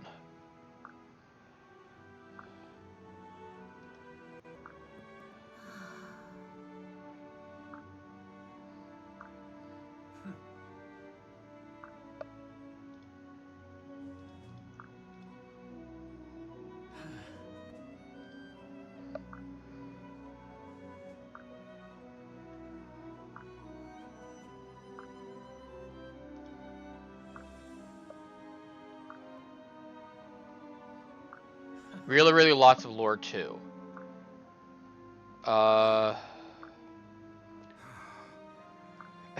Short cutscene percent runs are also allowed. Well, I mean,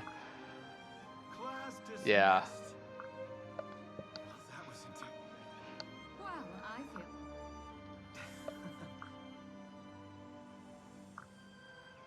Really lots of lore too. Yeah, yeah, that's the name of it.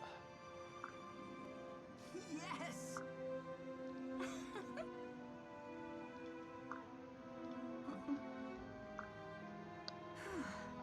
It's happening in April. I don't know when submissions close, but I'll just like do it tomorrow or something. Upload it tomorrow. It's 11 p.m. I'm not dealing with Twitch and YouTube shit now. Yeah, I mean, just message a mod. Like, you were fine before, you should be fine again.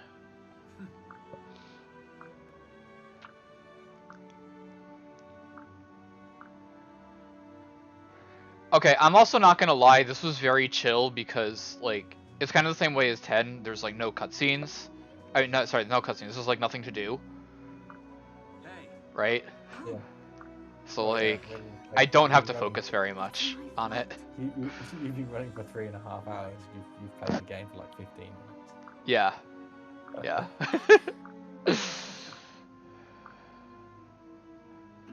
Mother. Yeah, I'd speak to Any of the mods can do it. any of the mobs.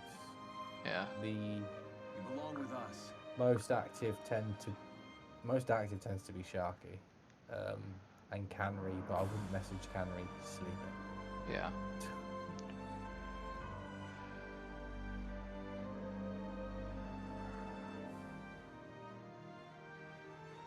Oh.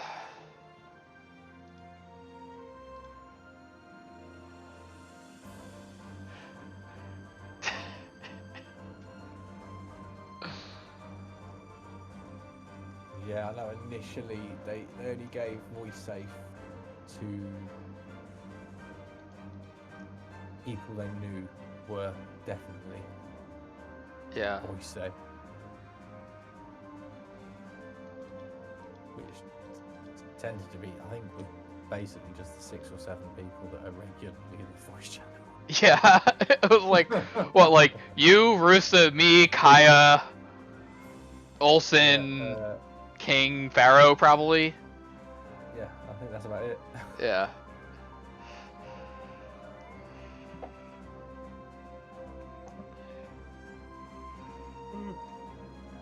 Well, the whole reason is because of the one person that like joined and decided to screw with all of our ears and brains.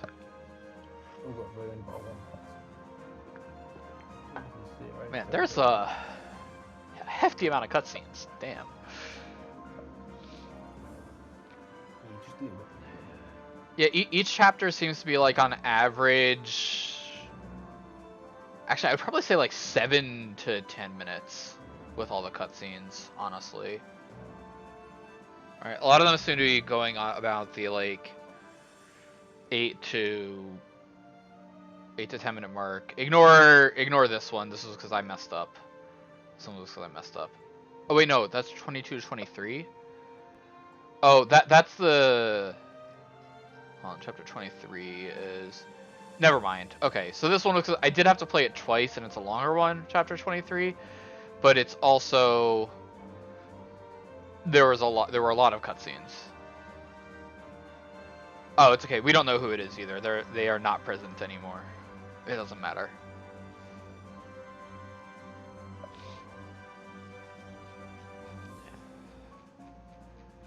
So yeah, I didn't commentate the run very much, honestly, but I mean I'll do that more later.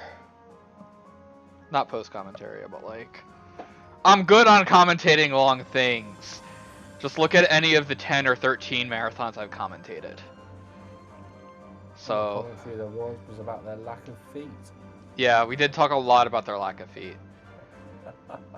But I can talk about the actual, like, things that happen in it plot-wise. As I did a bit. We did get distracted by feet in Mass Effect, yes.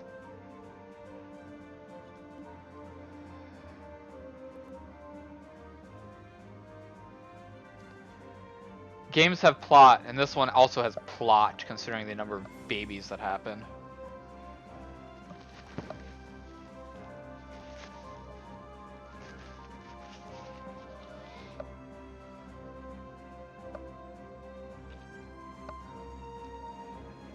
Oh man. Alright, who is streaming? Zero is streaming. Yeah, Order of Ambrosia.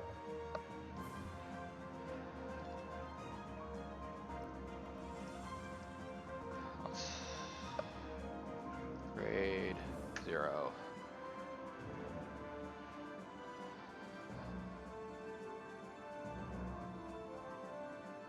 Yeah, he's been doing OA for a while. Wait, he's not segmenting it today! Holy shit!